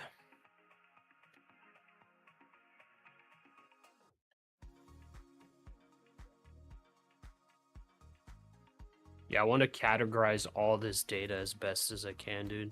Like, can you imagine if I have, like, if over the next 2 months, I categorize 5-minute orb, 15-minute orb, 5-minute order block, 1 hour order block, 9 EMA, 21 EMA, and then just discretionary. And I categorize by the day the trade is taken, by the average R of all those trades. So I see like the risk to reward average on each type of trade I take, the win rate average of every type of trade of these, and I can like over the next like months be able to figure out and see like, okay, these entry parameters are extremely successful, these ones are not. Or like these types I do very well on Tuesday through Thursday, but then they don't work on Monday and Friday, for example, and get like months and months of data. So we have like a mathematical edge and can get confidence on certain entries potentially. I think that'll be good. Obviously, it can change because like market structure changes and everything. Like different types of entries and whatnot don't work for some market types. But these main ones, I think, are like very similar, no matter what the market type is. 9 EMA, 21 EMA, those are going to be like the same every time. Even if the market's sideways, it has trends throughout the sideways action. Order blocks should be the same.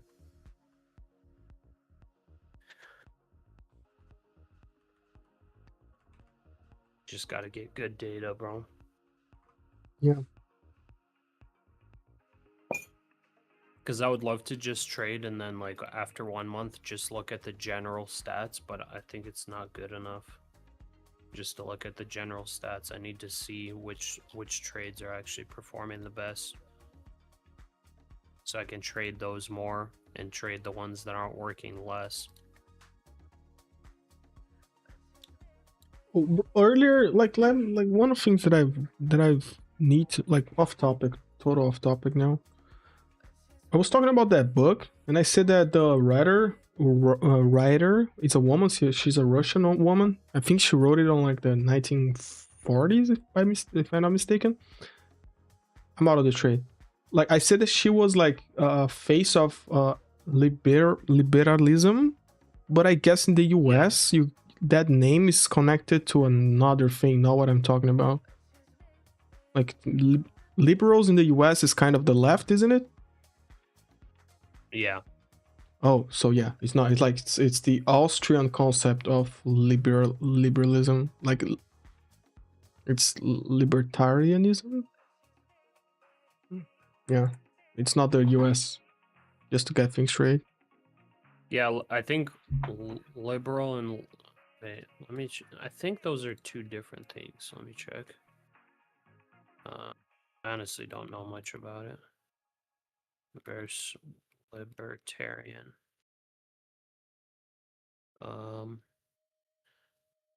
Liberal and libertarian are different things. Yeah, that's different things, but liberal, like if you talk like the Austrian economy liberals, it's not. It's a different thing than liberals, like the US concept of liberals. That's why I get mistaken, because in Brazil, gotcha. Liberals in Brazil it's the opposite what you call liberal in the US. Like funny, like it's a funny thing that I've learned.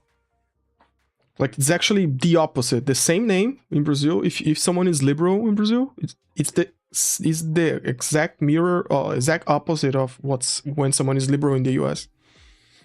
Interesting. That's why I got mistaken. I guess it's interesting.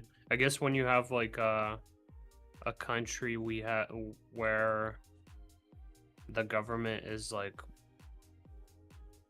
a lot more controlling, maybe liberals in those countries are actually like the American conservative. Yeah, but like maybe it's just to fix that idea in my head, like the right way. Because like in the Soviet Union, like the people that were anti-government were probably closer to people that are like conservatives in the US. Oh yeah, like the Austrian economics should be able to make their own decisions. The government shouldn't be able to dictate what you do. Yeah, that's the Austrian economics version of liberals. Yeah. That makes sense. Yeah, so that book comes from that, like not that idea, but like that line of thinking that ended up being known as the Austrian economics. So you got stopped out of your trade there. Yeah, I got out. Okay. Yeah, it's weird. it's legitimate search and destroy, bro. Because you're getting big volume to the upside and then big volume to the downside, just hitting stops, complete sideways.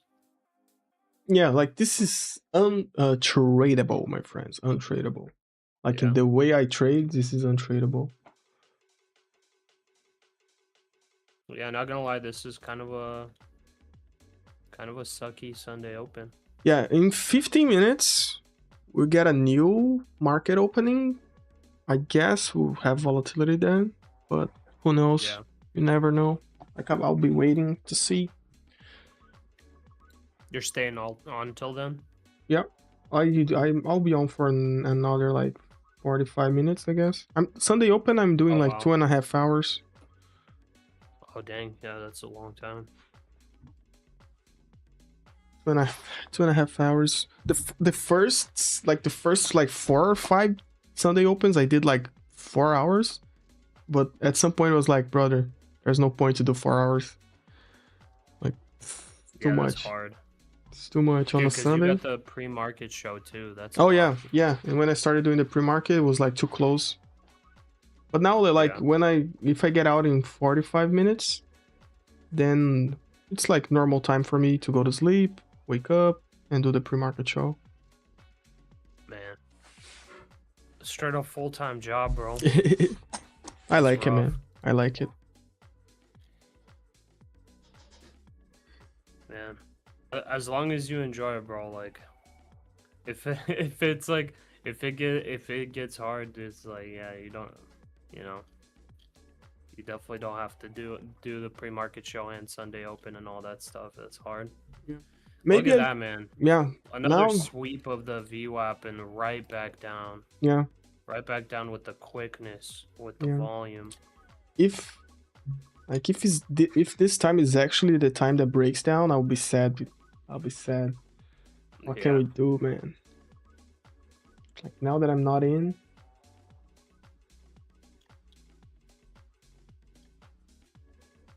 Hello, Justin. Right. That's annoying. Hello. How you doing, Mr. Captain Price? Wow. Bro. Wow. Like now that I'm out of it. Look at that. That is crazy. Okay. That is crazy. Okay. That's so unfortunate. 850 on the dot. Let's see, dude. Am I gonna get my long entry at 818 here? I'm That's a big sure. volume. I'm sure. Like it will pass my TP at 840, 100%. If I was not yapping, I would probably had re-entered up probably. If I was paying attention. Good to see some libertarian gauchos from Brazil. Love y'all. Nice, man. Yeah. Nice. Yeah, Brazil is growing a lot, that idea. Dude, if we didn't have like an overall uptrend, I would be definitely taking this short. Yeah. Continuation down to 790s. Just because the Sunday orb has been so successful. Man, But the it's indicator sketchy, man. actually gave the re-entry. Yeah, but That like it's sucks. too much sideways, man. Like I remember when I got out of Yeah. the trade, in my head I was like, thank God I'm out of it. Now that it goes, like I cannot be like with this feeling of missing out. Like I was glad that I was Yeah, out of the true. trade. I mean, look at that. It didn't even hit your TP. Yeah, bro. It was like I would be like It was 842, right? was 841 something. Like it didn't hit where I like where I wanted. It's okay. There's plenty of It's swept. Buyers bringing it back up. brother. I like 5 years ago there were days that I thought there was like the last day of trading in my life. Like I acted like it. I still act like that every day, bro. Yeah, so 5 years ahead, I'm like, there's still market. Their market is always ticking, my friend. It never stops. It goes on without 100%. you. Like if you one of the dudes that that I learned from, he said that a lot. He was like, brother, if you survive today or not, the market don't care. Tomorrow it will open up and start ticking. Like, it's your decision to survive it or not. Like, if you choose to blow everything you have, at the time it was like we traded only cash accounts. If you choose to blow everything you have, tomorrow the market will start ticking without you in it. You know, if you're able to like stop your day and survive the day, tomorrow when the market opens, you have your chance again. You know, you make that decision. So, like, there's always the next trade. There's always like one single trade doesn't matter. One single day doesn't matter. Like 1 month, 1 year doesn't matter. Like, 100%. that Jade Cap dude learned that. I'm honestly sketched out though for taking that 818 long. 818, bro. I guess it's a good long. Like the way I see I'm like it, sketched out by it though because like I mean look at the 4 hour, right? Like it looked like a straight breakout. We got the gap down and everything, but like the breakout top is like legitimately the trend line, bro. I'm seeing the trend line you're seeing. It's so sketchy there. Let me look at this on on trading views. It will be better. I'm seeing the trend line you're seeing. Yeah, on the 4 hour. That's the only reason I'm like sketched out of the longs, because it's like, man, if it decides to do this fake, because like right now, if you look at the 4 hour and you ignore that trend line, for example, like it looks like almost like an inverse head and shoulders right now on that time frame. Brother, I'm gonna tell you. If that is playing out, this is a great long, you know. Okay, yeah, but yeah, maybe, but you never know where the next shoulder goes. You know, can drop like 400 points to farm it. Yeah, like exactly. That's why I'm sketched, because it's like that shoulder could go super low, or it's just like this was just a nice look. Oh yeah, that's get a bunch of people long and back down. Yeah, judging by how much you're risking right now, like you cannot afford like a 150 point stop loss, I guess. Yeah. So you need to go for. I mean, I can afford it, but it's just like you know, I want a trade that actually doesn't stop out. You know, obviously, I guess obviously everybody wants that. We shouldn't be entering a trade if we're like, oh yeah, this is gonna stop like, out. You know? Like, my opinion is that between, like, my price section analysis is that between 830 and 770, there's a 60 point range. 830 and 770. Yeah.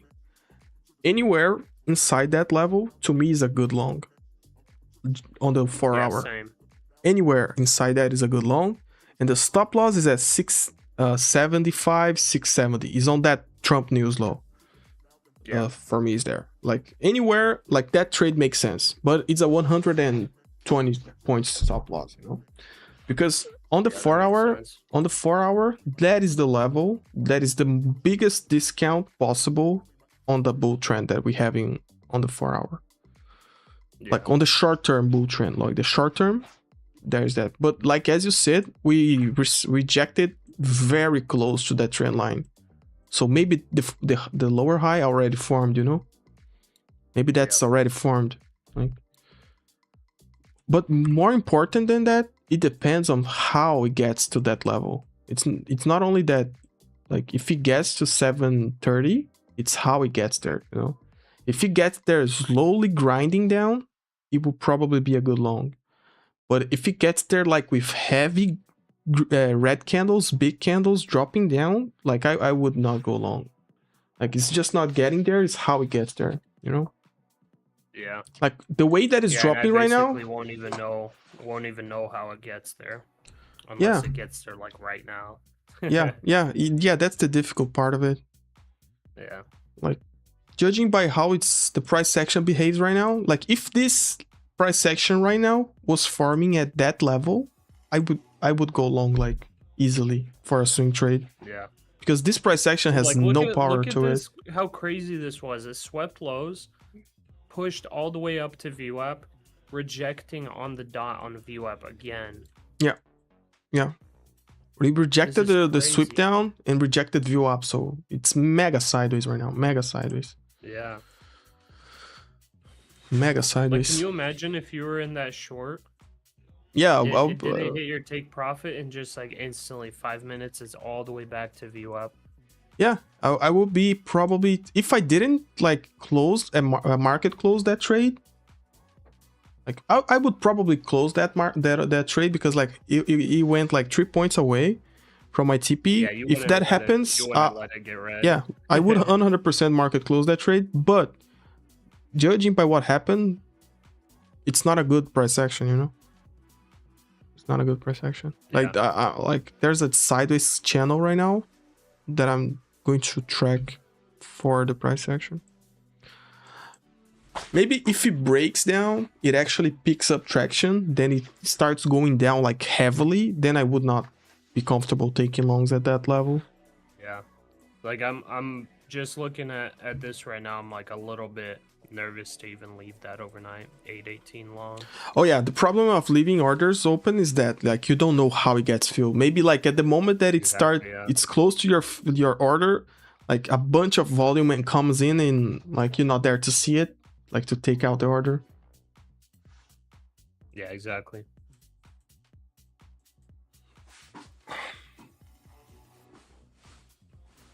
Yeah, and tomorrow we have like no news either. But we have Trump. So zero news. We have Trump. Trump could say something, who knows? Yeah. Why like be long when it's short? Stops at 9:10 and go to sleep. Brother, like actually that's one of the things. Australia. Like like that's one of the things, like we gotta pick our battles, you know. Like tomorrow, like right now there's nothing happening with this type of price action. You won't get the feel that you want. Maybe today is not the battle to pick, you know. Like, yeah, agreed. Maybe you save that stop loss to there's a day. Always tomorrow. There's always Tuesday. Yeah. Maybe tomorrow. Move that order. Maybe tomorrow you will get a very good price action formation on the overnight session, and you'll be much more comfortable of like using that stop loss, you know, that bullet. Yeah, 100%. Yeah, using that bullet. Stop. Yeah. Yeah.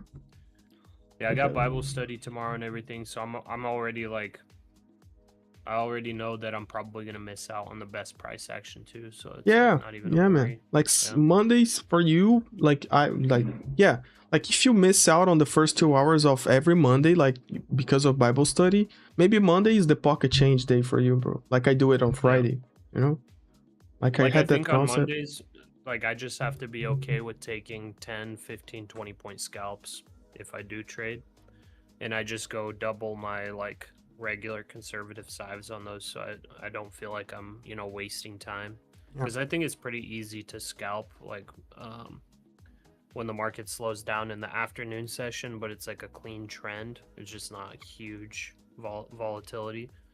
Like it's pretty easy to take like 10-15 points at a time. Yeah, because like the one problem also is that you arrive on Monday right at the moment that the market is slowing down, you know. Exactly, yeah. So you like usually we arrive like wanting to trade, but it's right at the moment that the market is slowing down. So you look at the past movement and it's like, bro, the market is moving a lot, and when you start trading, it's actually like matches the moment that the market slows down, like every single day. Exactly, yeah.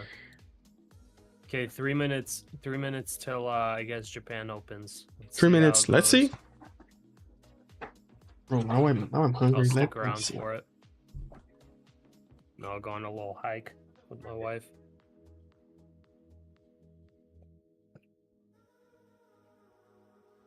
Yeah, either way, I think like the like I just need to know how much I want to risk per trade. So if the stop's going to be 100 points, it needs to be less contracts. If the stop is going to be 20 points, it needs to be more contracts, but either way, the entries need to be good. That's just a thing I need to do. That's how I'm going to be adapting for this week. So like for tomorrow's price action, If it obviously slows down, like I'm not going for home runs, I'm not going for 50, 100 points. I'm going for 10, 15, 20 points max. And I need to size appropriately for that, because if I'm not, it's a waste of time. It's pointless. Like why would I sit there making $10 at a time? That's not worth it. And that's where like over trading and emotional trading can get to me, at least whenever I'm like sitting there and I know I'm taking trades that are pointless, just pocket change. Yeah. I need to be actually like looking for the good entries, even with slow price action, and taking the trades. If it's terrible price action, then no trade. Yeah. But if it's good price action, just slow, got to size appropriately to take advantage of those trades. I think is pretty much the how I'm adapting for this week, adjusting how I'm trading. Because like if you're trading one mini in like slow price action, you can make a lot of money. Yeah. If you're trading one micro in huge fast price action, you can make a lot of money. But I think the sizing appropriately is the most important part, so that you're first of all not risking your account balance, and also so you're not like sitting there wasting your time. Because what's the point of sitting in front of small price action, slow price action, if you're not going to size appropriately to even make money? Okay, there's the open. The 21 EMA just tapped through on the 5 on the ES. NASDAQ rejected off of it. Oh man, look at that Instant chart. drop. Yeah. Good evening, John D. Good evening. Sorry for the delay on responding to you. Josh trades. You've been scalping this chop, Leo. I took some directional trades. I was down 130 and back to 0 now. You're up 40 points. Nice. You're better than me right now. Yeah, nice volatility. Like, but like, does it continue? That's the problem. Yeah. I'm going to eat, guys. I'm hungry.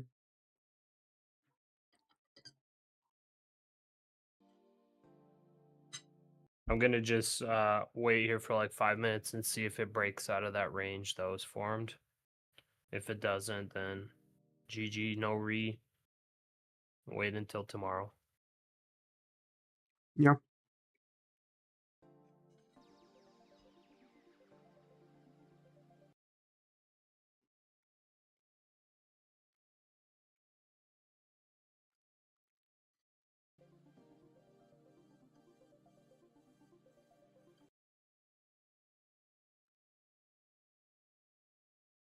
But yeah, the ES looks bullish. It looks like it looks a lot cleaner than the NASDAQ. It made a higher low, and it's breaking the previous high. NASDAQ's just a lot more choppy. 1 minute time frame turning bullish. 5 minute is at caution now. 1 hour is at caution.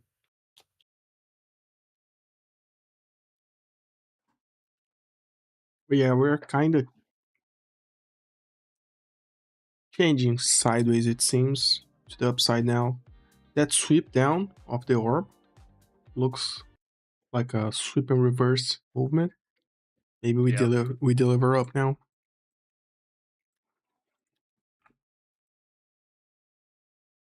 Nice push.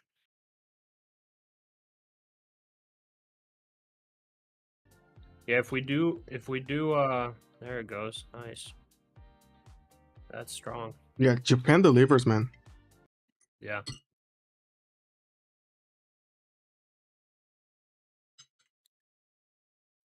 Man. Yeah, I guess it was accumulation down there because there was a lot of volume sideways, sweep and reverse.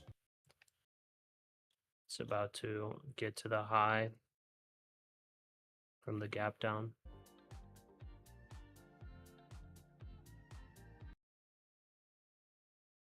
Four-hour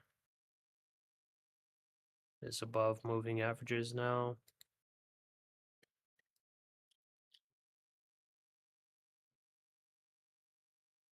Okay. I am going to try to take a long here soon. It's hitting the 1 minute bearish order block from the open.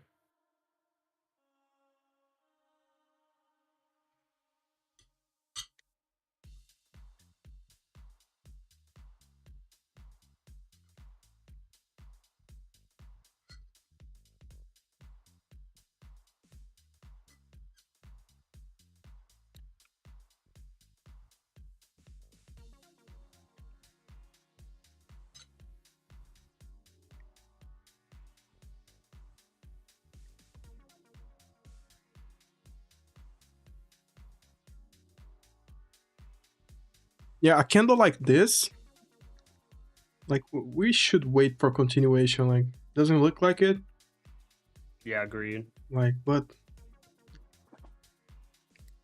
the indicator is all green now. Yeah.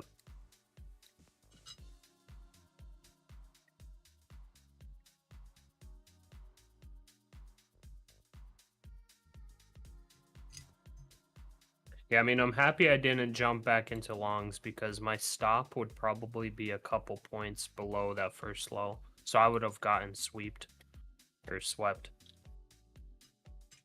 like the long worked out, the original thought, but with my stop loss I would have gotten stopped out, so it's like can't really be sad about it. That was a nice push. I'm tempted to try to take a long at the 21 EMA on the 1 minute. Yeah, That would approximately be the 5 minute, 9 and 21 EMA. They're both starting to converge. Yeah, I'm in the long, and I'm aiming for the half of the gap, and I'm comfortable like waiting for 50 points drop to add to the trade. Okay. So that's what I'm going to do. So I will add at 934 and at 916. This is a trade that I actually like, and I'm aiming for, like, this trade gets invalidated basically if this very big green candle gets swept down, basically. Not whole swept down, but if it closes below VWAP is enough. Yeah. For me to be like, okay, I'm wrong. I'm actually willing to buy in at 934.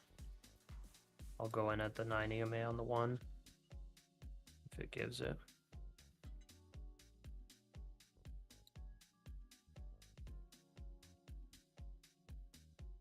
I think more likely than not, we're going to deliver up. That's why I'm in this trade. Overall. So everything's bullish on the indicator. We have the gap up. And yes, it's still to break highs. So if ES goes for that break of highs, I'll probably get this trade filled. It's a 55 points TP. Very nice. There's the squeeze. I'm hoping 30K gives us a rejection, but it just blasts through it, hits the stops. Yeah, that 30K for me would probably be used for liquidity. Yeah. So now the 934 entry will be closer to the 21 EMA on the 1 minute. And that's probably going to be where the 9 EMA on the 5 ends up moving.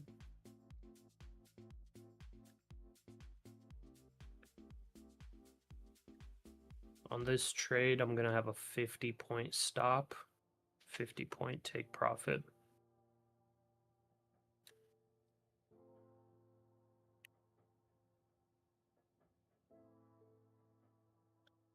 Wait, go for more? Let's see if I go for more. I honestly think up to the 30s would probably be worth holding. I'm kind of tempted to even try to make this a 1 to 2 risk to reward trade. Try to take 100 points total. like in my opinion, it all rides on the current 5-minute candle. If we are going to continue, this 5-minute needs to be green as well, like with a nice body.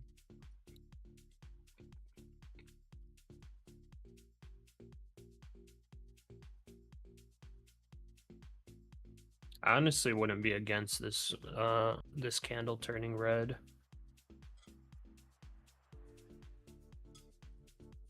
Yeah. Like it can turn red, in my opinion. It just cannot turn, like it cannot close red. I would be. Close red, gotcha.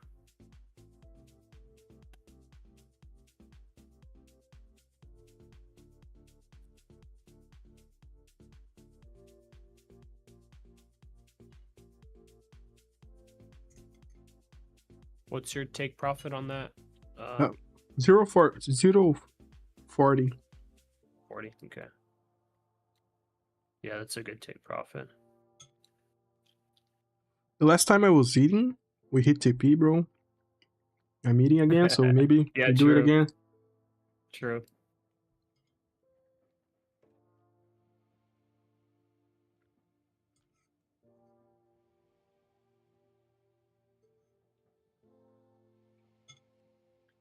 I'll actually take one early at 970, but I'm gonna make a very small stop loss.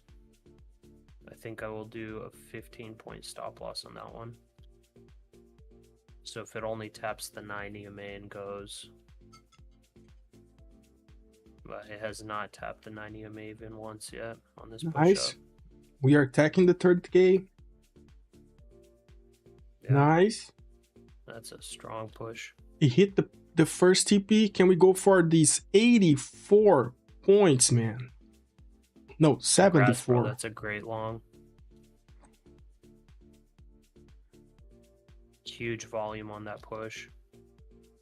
TP hit, my friend. Nice. Bro, Nice, look at the man. indicator. Congrats. Look at the 5-minute indicator on the indicator, Yeah, bro. dude, Like, that tell thing me that. called it. Bro, I'm telling you. Nice, man. Thank you. I was just over excited. Sorry. Sorry for cutting you, bro. Cutting me? No, you didn't. Yeah, sorry.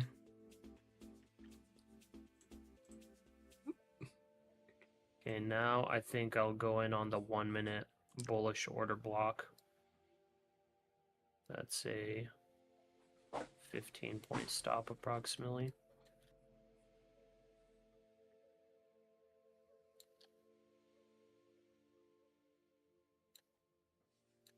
W, Justin, right? W right there.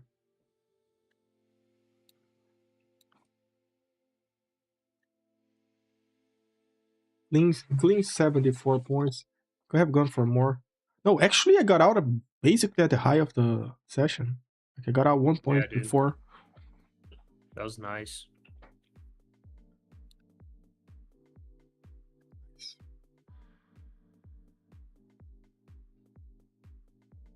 Bro, eating is the secret, guys.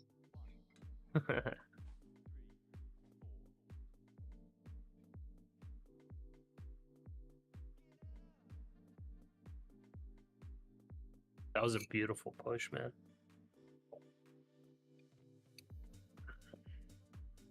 $9.95. I'm trying to long.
I'm back. Pasha gone? I think it's here. No, I'm trying to long at 995 now. 1 minute bullish shorter block and the 9 EMA on the one. I wasn't able to take a trade on that push up. Okay. Yeah, guys, I got it from here. 66 to 040, so basically 74 points. That was the trade.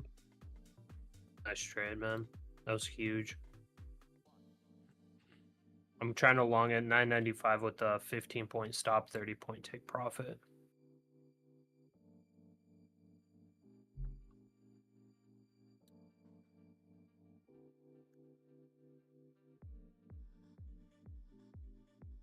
Thank you, Josh Trades. 10 joules. What is that? Thank you.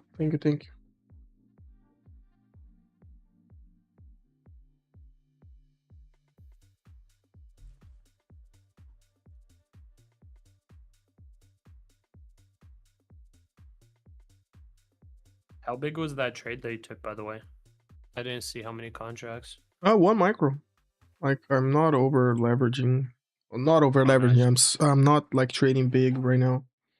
Gotcha. Because I heard you say first TP hit. I thought you were talking about you took partials. My bad. Oh yeah, like I had the TP at 21, but I put it at 40. So when it got to 31, I was like where my previous TP was got hit. So okay. Yeah, I wish I had more contracts. Yeah. Let's see, 30K is holding. I don't like this long as much now because 9 EMA is already up. If it breaks below, my 10-point stop probably gets hit.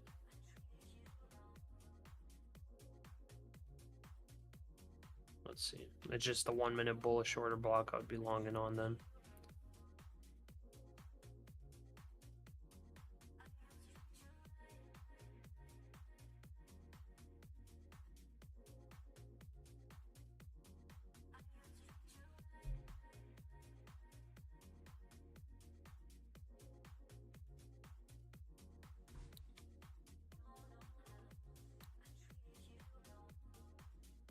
Hello guys, if you're coming in, hit the like button, subscribe to the channel. Maybe you are the one that hits 30,000 on the channel. We are very, very close.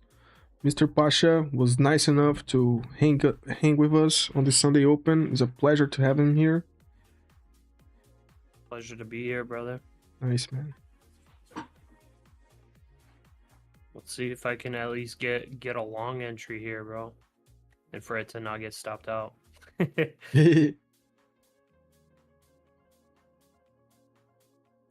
15-point stop here. Let's see if we get tapped in. It's a little sketchy because the 9 EMA losing steam on the 1 minute. Oh yeah. And some sellers showing up. Yeah, but there's yeah. Yeah, like if a candle rejects the 21, I probably go long again. It's like it's enough for me to go long again. Like if I see a candle that touches the 21, rejects and close, it's enough. Yeah. Well, the 5 doesn't look good, like the rejection, but it's just a pullback for now, you know? For now, it's just a pullback.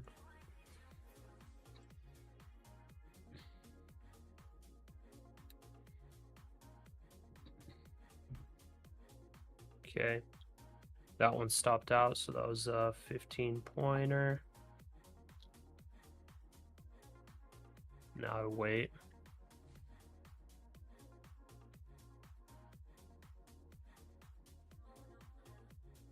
See where our next entry point would be. It would be the 9 on the 5.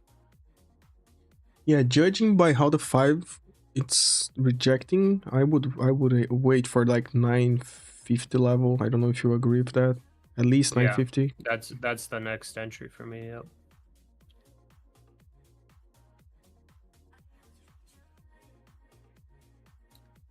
Yeah, 950. China with, like, PBOC couple seen ticks setting above. yuan midpoint at 6.7850 per dollar. Estimate. Okay. What's up, Jamie? How you doing, my friend? Buy 55, 60 maybe. Agree with you, Captain Price. But like how I said earlier, it's not like just getting to the price, it's how it gets there. Like right now it's holding back with one single 5-minute candle. So it's strong right now. So but it's on the last minute of that 5. I like to enter trades on the last minute of the 5 because usually you get like a rejection out of it, at least for the next one to open. Well, I accidentally entered early. I accidentally did buy bid instead of setting my entry, so I'm entered Okay. long at 962. It's not a bad Whoops. entry. Yeah, it might work out.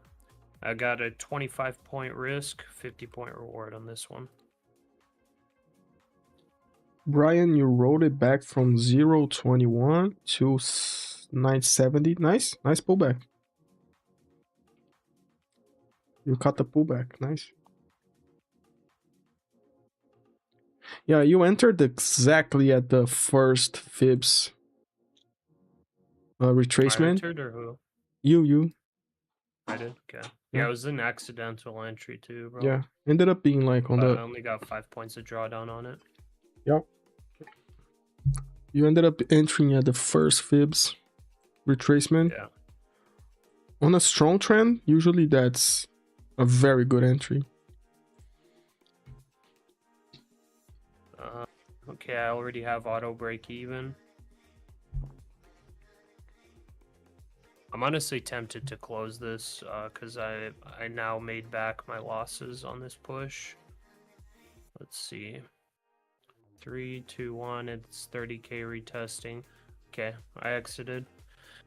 That was about 8K total profit on that trade. Ooh. So nice, brother. Thanks, bro. So we're up 5.4K across the accounts. I'm gonna put here. So I had a 25-point stop. I locked in 35 points. So that was almost 1 to 1.5. So that was a win. There we go. And we are up now across all accounts. On that one big funded account, by the way, we're up $472, bro.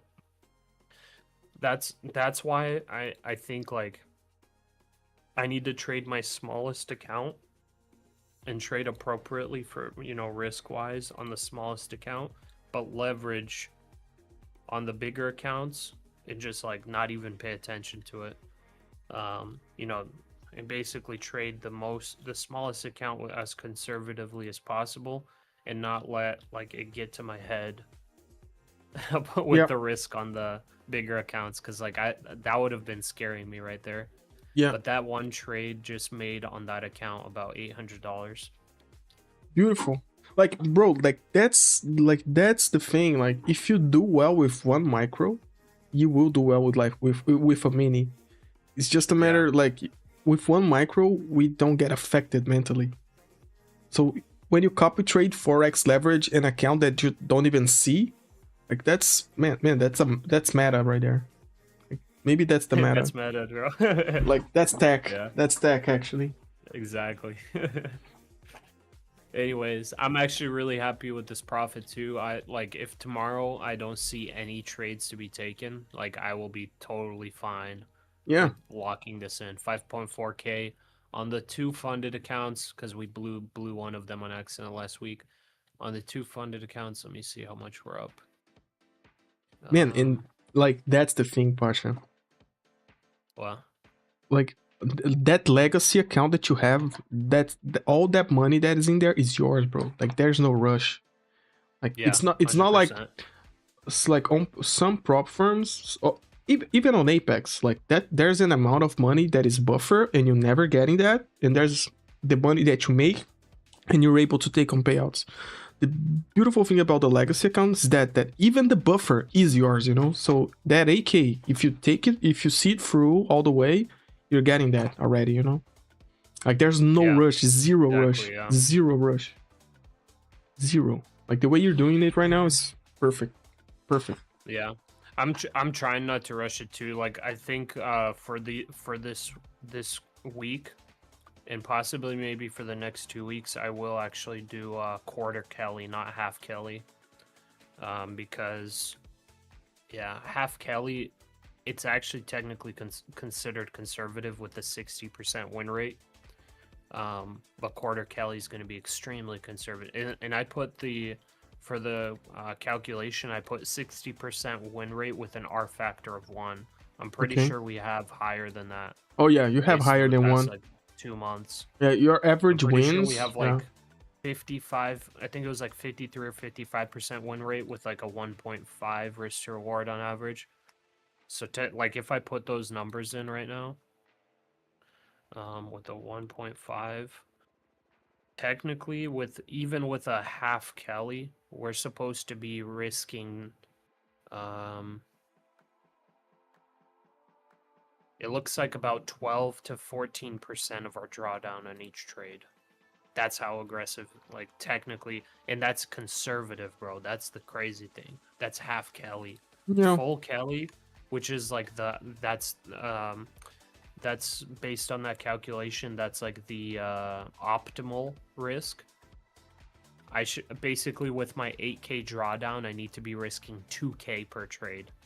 Isn't that insane? Yeah, it's insane. Like what That's that guy crazy. did that for like day trading or it's not. It's Yeah. not. Yeah, it's for day Well, trading. it's for Okay. it's for gambling technically. I think that what it was made Oh yeah, for, so but it's like you can apply yeah, it to day trading. Yeah. yeah. So it's like yeah, that applies, man. That applies for prop firms Yeah. or even like a cash account or for day trading. That applies. Like that leverage applies. Yeah.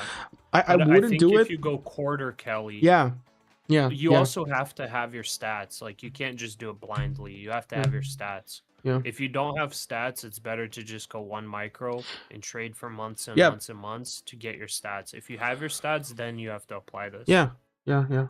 Because that applies to, let's say, if a guy's a blackjack player and he uses Yeah. that leverage, that way to leverage, like on a day that he's doing well, he will bank a lot of profit, and on the day that he's doing bad, he will stop with the minimum amount that he put up with. Like the difference between that and day trading, Yeah. that the amount that you can lose day trading is infinite. If you don't put a stop to it, it's infinite, you know? Like on a 100%. blackjack table, you can only lose the money that you brought in, you know? You cannot lose more. Yeah. So Yeah, and that's I'm pretty that why it sure works. like it would probably like it was probably applied for something like that. Yeah, where, so like you're card counting and you know that you have like a 5% edge. yeah, so like if you and do would that use 20 days, 5% win rate, 1 R factor. yeah, if you do that 20 days, like out of those 20 days, 5 you probably lose massively right at the gate, 5 you win very big, and 10 you're break even basically. But you ended up very green because of that. Yeah. Like So day trading is very the similar. thing. It's like scary, but like honestly, I ran the numbers and I have to do that. Because if I'm not, like, and I'm just sticking to the minimal risk, first of all, my evals, they're gonna just expire if I risk you know, the non-optimal amount. They're just gonna expire. Like the 150k apexes, they're just going to 30 days will pass and they're gonna like they're gonna disappear. The 250ks, it's just gonna take me like 3 months to pass them. And then for the fundeds, like if you're like this funded, if I really want to 100% get that 8k, or well, I won't even get the 8k, but whatever's above the buffer, like yeah, I can, you know, just make the $50 a day, request payout, get denied, then do that again for 8 trading days and then get approved. That would be the way to lock it in. But as far as like actually going the most efficient route, it's going with this, like adjusting the risk size. But like I said, I think I might go quarter Kelly, bro. That's considered extremely conservative. I ran the numbers, and with a quarter Kelly, it's like Dude, it's such a small percentage that you actually lose. That you actually like blow your account. It's a very small percentage. Yeah. Yeah. Like, I don't even know how low the percentage is. Yeah, for prop firms, like that works, man, because prop firms is it's very similar. Because, like, for example, See, but this is assuming you don't have emotional breakdowns and like go do stupid stuff. That's yeah, assuming you do follow the everything rules. disciplined. Yeah. Yeah. If you don't follow rules, you do not do this. Which I'm pushing to follow all my rules. That's the thing. I'm pushing to follow all my rules. That's why I'm like starting to look into this, but I'm going the very conservative route. I think, like I said, I think I'm gonna go quarter Kelly. I'm not going half Kelly, even though half Kelly is conservative. So with quarter Kelly, with 60% win rate, 1 R factor, which that's already conservative because I'm going lower than what my actual stats are, and then going quarter Kelly. With 8K drawdown, I need to be risking with any drawdown, I need to be risking 5% of my drawdown for every trade. So on the 8K, that's $400. On 2K, that's $100. Yeah. On prop firms, I'm cool. Like with your drawdown, you like with that quarter, Kelly. It's translating for people that are listening and are like maybe not following it. Basically, you divide your drawdown into 20 trades. So basically, for you to blow your account, you need to lose 20 trades in a row. It's just like that. Let me check the math on a 40% loss. So if you have a 60% win rate, 1-to-1 risk to reward, like to lose 40 or 20 trades in a row, that's quarter Kelly with quarter Kelly, to lose with a 60% win rate. I'm about to calculate it right now. That'd be 0.4 to the power of 20. 0.4 to the power of 20. It's a huge number. There's 10, 100, 1,000, 10,000, 100,000, 1 million, 10 million, 100 million. So it'd be 1 in 100 million chance. Yeah, basically you only blow your account if you don't follow the rules, don't follow your trade system, or if you don't follow the rules, those stats don't even matter. Exactly. But if you follow your rules and you're actually keeping to that 60% win rate, 1-to-1 risk to reward, to lose with a quarter Kelly, you have a 1 in 100 million chance to actually blow an account. That's crazy. That actually makes sense now why that's considered extremely conservative. So I think I'll actually keep that right there, because like I'm still prone to emotional trading, over trading, and all of that. So I think I will actually follow this quarter Kelly. So that means on my smallest accounts, 1 micro is 50 points of drawdown. So that's my max risk per trade. If I have 25-point drawdown, I can take 2 micros. I probably, with New York session, do not want to risk less than 25 points most of the time. If it's super slow, maybe there are some trades where it's 10-point risk. Then that means we have to take, that would be 5 micros. So if we have a 10-point risk trade, we go 5 micros, 10-point take profit, 10-point stop loss.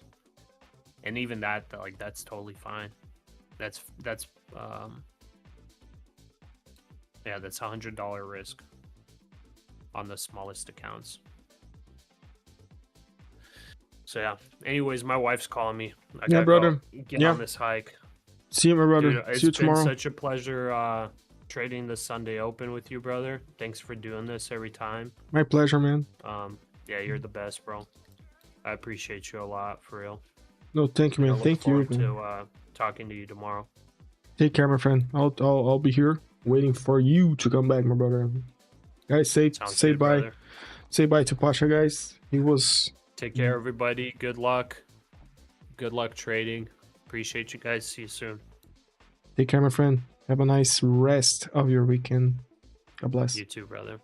Bye-bye. Bye-bye.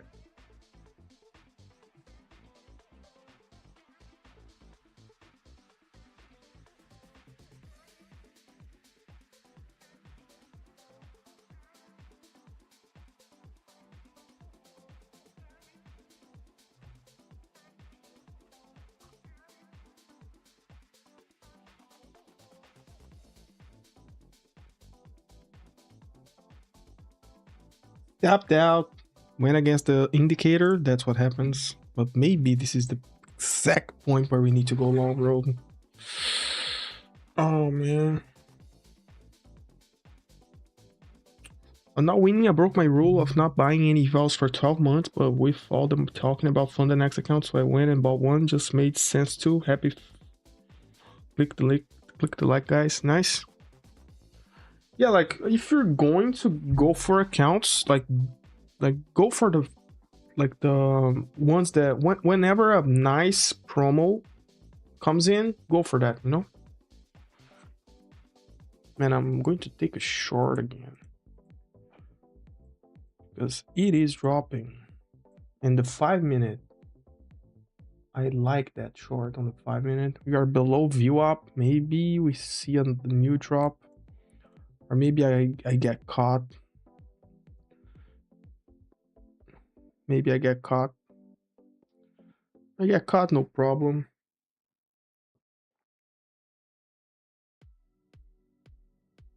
But it's actually strong. Bro, if I just took the short right at the moment that the indicator gave the short, I would be like 25 points up already.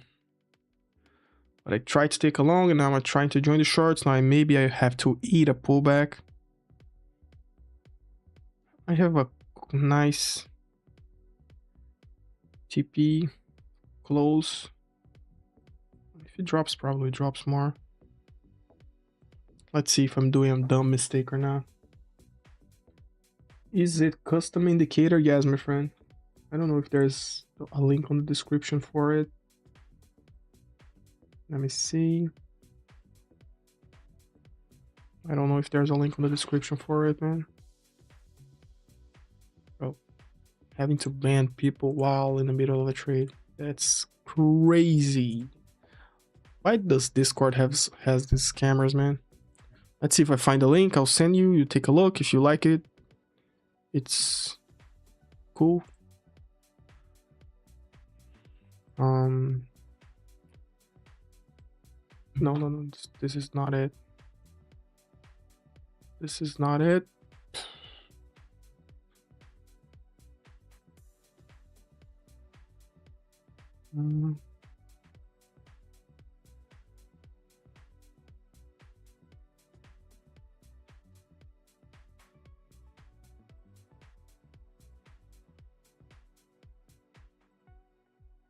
Yeah, the link is on the description if you want to take a look at it. The last video on the channel is also talking about the indicator.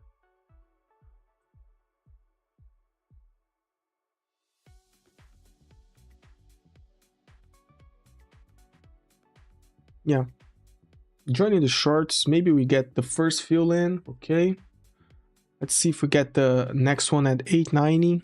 If the next one fills, bro, we went for 1 point away. That's crazy. 1 point away is crazy.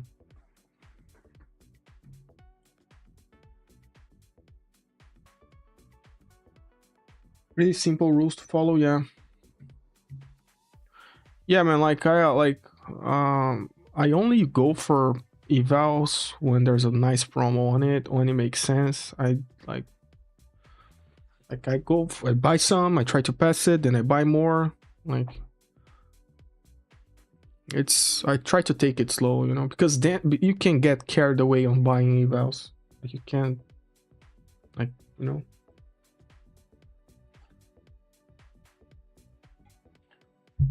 You made almost half of your monthly wage in just 2 hours. One day will come true. Yeah, man.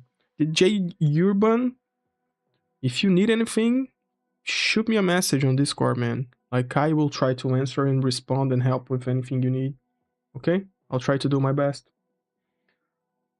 Josh Trades, you will love the opportunity. Yeah, man, like at some point he will probably need more mods. Like right now, you're welcome to stick around. Like, it's nice to have you here, bro. Like,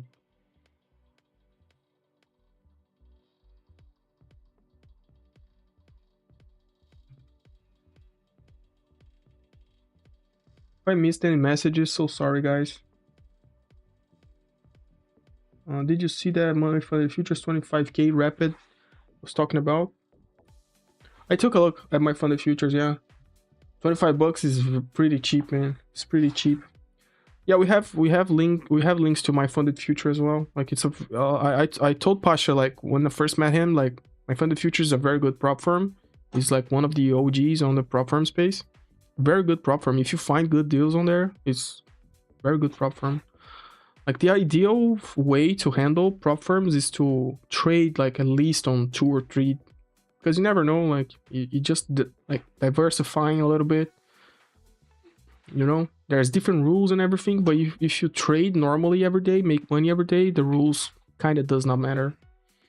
Like, the way I trade on Apex, I could trade in any prop firm and get the same result. South You know. Korea's July 1 to 10 imports rise 17.4% year-on-year. Customs agency. 1 killed, 4 injured in US strike on water pumping station in Iran's Mashhad, IRNA news agency. Mostly I know what I need to learn: proper risk management and discipline. Yeah, like, one of the hardest things is to have a proper risk. Like, you can use whatever strategy to make money and it works. Whatever strategy you have, it starts with 50-50 chance of working. You know, you just need to find a little edge to make like 55%, 60% in your favor. But the downfall of the majority of the traders is the risk management, and not when the day is going wrong. Like, when you're having a bad day, how do you react? TP hit, guys. TP hit. Simply, if I took the trade when the indicator gave the trade red, I would have made 25 points more easily, and I would not have lost that money. So now the account is at profit target for the day. Clean. And it's going even further. Like, clean. Easy. No problem at all. Like, the indicator is just like, trade with the trend. That's what it's screaming for you, bro. Like, if it's green, go for longs. If it's red, go for shorts. There's no need to go against it. That's it. Nice Captain Price. Nice Captain Price. And I think that's how we close the day, my friends. That's how we close the day. Very successful. The intention of Asia session and the pre-market show is not to make a bunch of money. It's to give you guys a company when you guys are trading. It's for you guys to give me company. It was a pleasure to have Pasha with us today. And it's to try to take good trades, worth trades, you know? Like, we took some nice trades. Like, it would be easy for me to be going like, I'm going short, let's take like 7 points and scream low. Nice, take TP hit with like 10 minis and blow accounts when you guys are not seeing. But how I trade when I'm live, it's how I trade when I'm not live. And I hope you guys can learn something from it, and I can help you guys. And of course, you guys teach me something too every single day. So if I missed any messages, sorry. Royal Garments, please give one more trade. Bro, like, no, it's not how it works, man. Divar Cooper, I think it's funny how the market ran up and dropped. Yeah, this is actually interesting. Like, we're back at these levels, 856. I didn't think we're going to be back here, man. I didn't think. Like, we dropped like almost 200 points and then went up 200 points. So I wish I didn't walk away. Oh man, yeah, we caught some nice trades, man. I caught a 74 pointer going up. Let's see if I can draw the trades. I caught like I don't even know where it was, like maybe from here to here.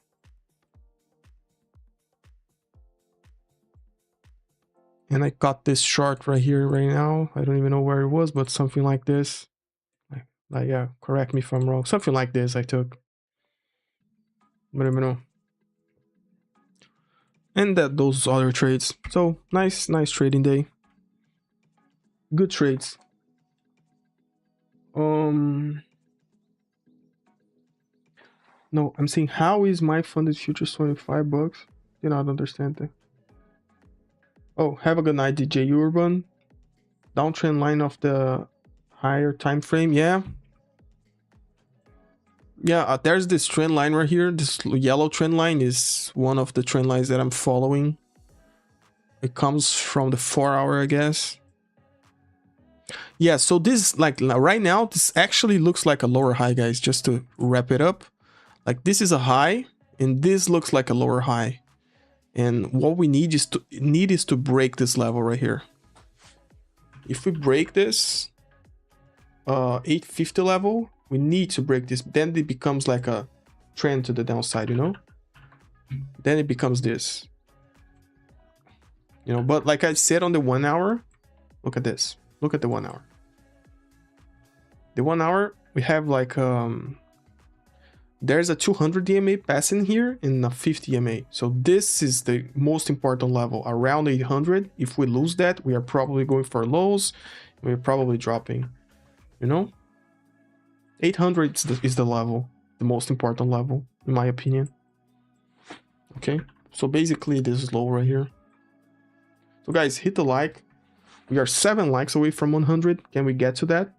You guys would be pretty cool if you guys do that.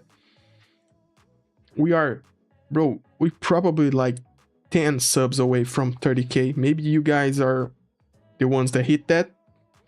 If not today, tomorrow. Thank you very much. New user only. Yeah, that's a pretty good deal. $25. Everybody that interact with us on the live chat, thank you very much. You guys are cool as heck. It's nice to trade with you guys. Hope I could be helpful. If I were helpful for one person, it's already enough. So thank you guys. We'll see you guys tomorrow on pre-market show, 2.5 hours before New York session opens. We'll be here, and then we start the New York session and continue until the end of the day. What's the name of the indicator? It's called Trade Titan Toolkit. It's from Flux Charts. I will send the link in the chat right now if you want to take a look. Okay. You can find it on Flux Charts, or you can search it on TradingView. It's called Trade Titan Toolkit. Okay. There's a lot of features on the indicator that we put it there just to have everything in one indicator. So if you have this free version or the cheapest version of TradingView, you will be able to use the indicator because you already have like 3 EMAs on it. You have view up, you have previous day high, low, so you don't have to pay for the most expensive version of TradingView to use the indicator. It's everything inside of that too already. But the main feature is the coloring pattern. And Royal Garments, don't spam, and that's not how it works. I'm not here to give trades, brother. That's not how it works. Like I take the trades that I actually take, you know? I'm not here to give trades, brother. So sorry.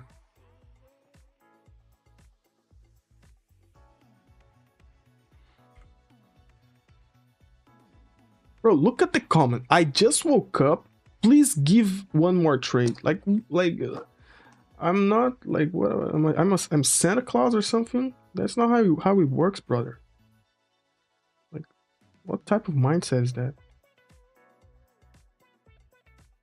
Yeah, one message is enough.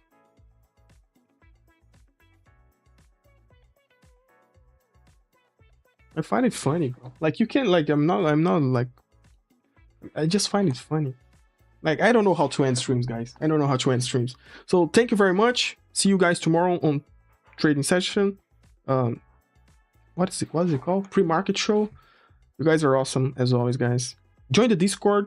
Everything you need is on the description. It's free. Beanie, thank you very much. Trading Pennies, thank you very much. Jamie, see you, my brother. Joe Brown, nice to see you here. Mr. Captain Price, nice to interact with you. Josh Trade Marcos, a pleasure as always.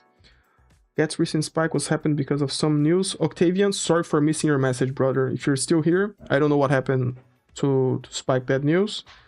DJ Urban, I think you're sleeping already, not winning. Thank you for being here.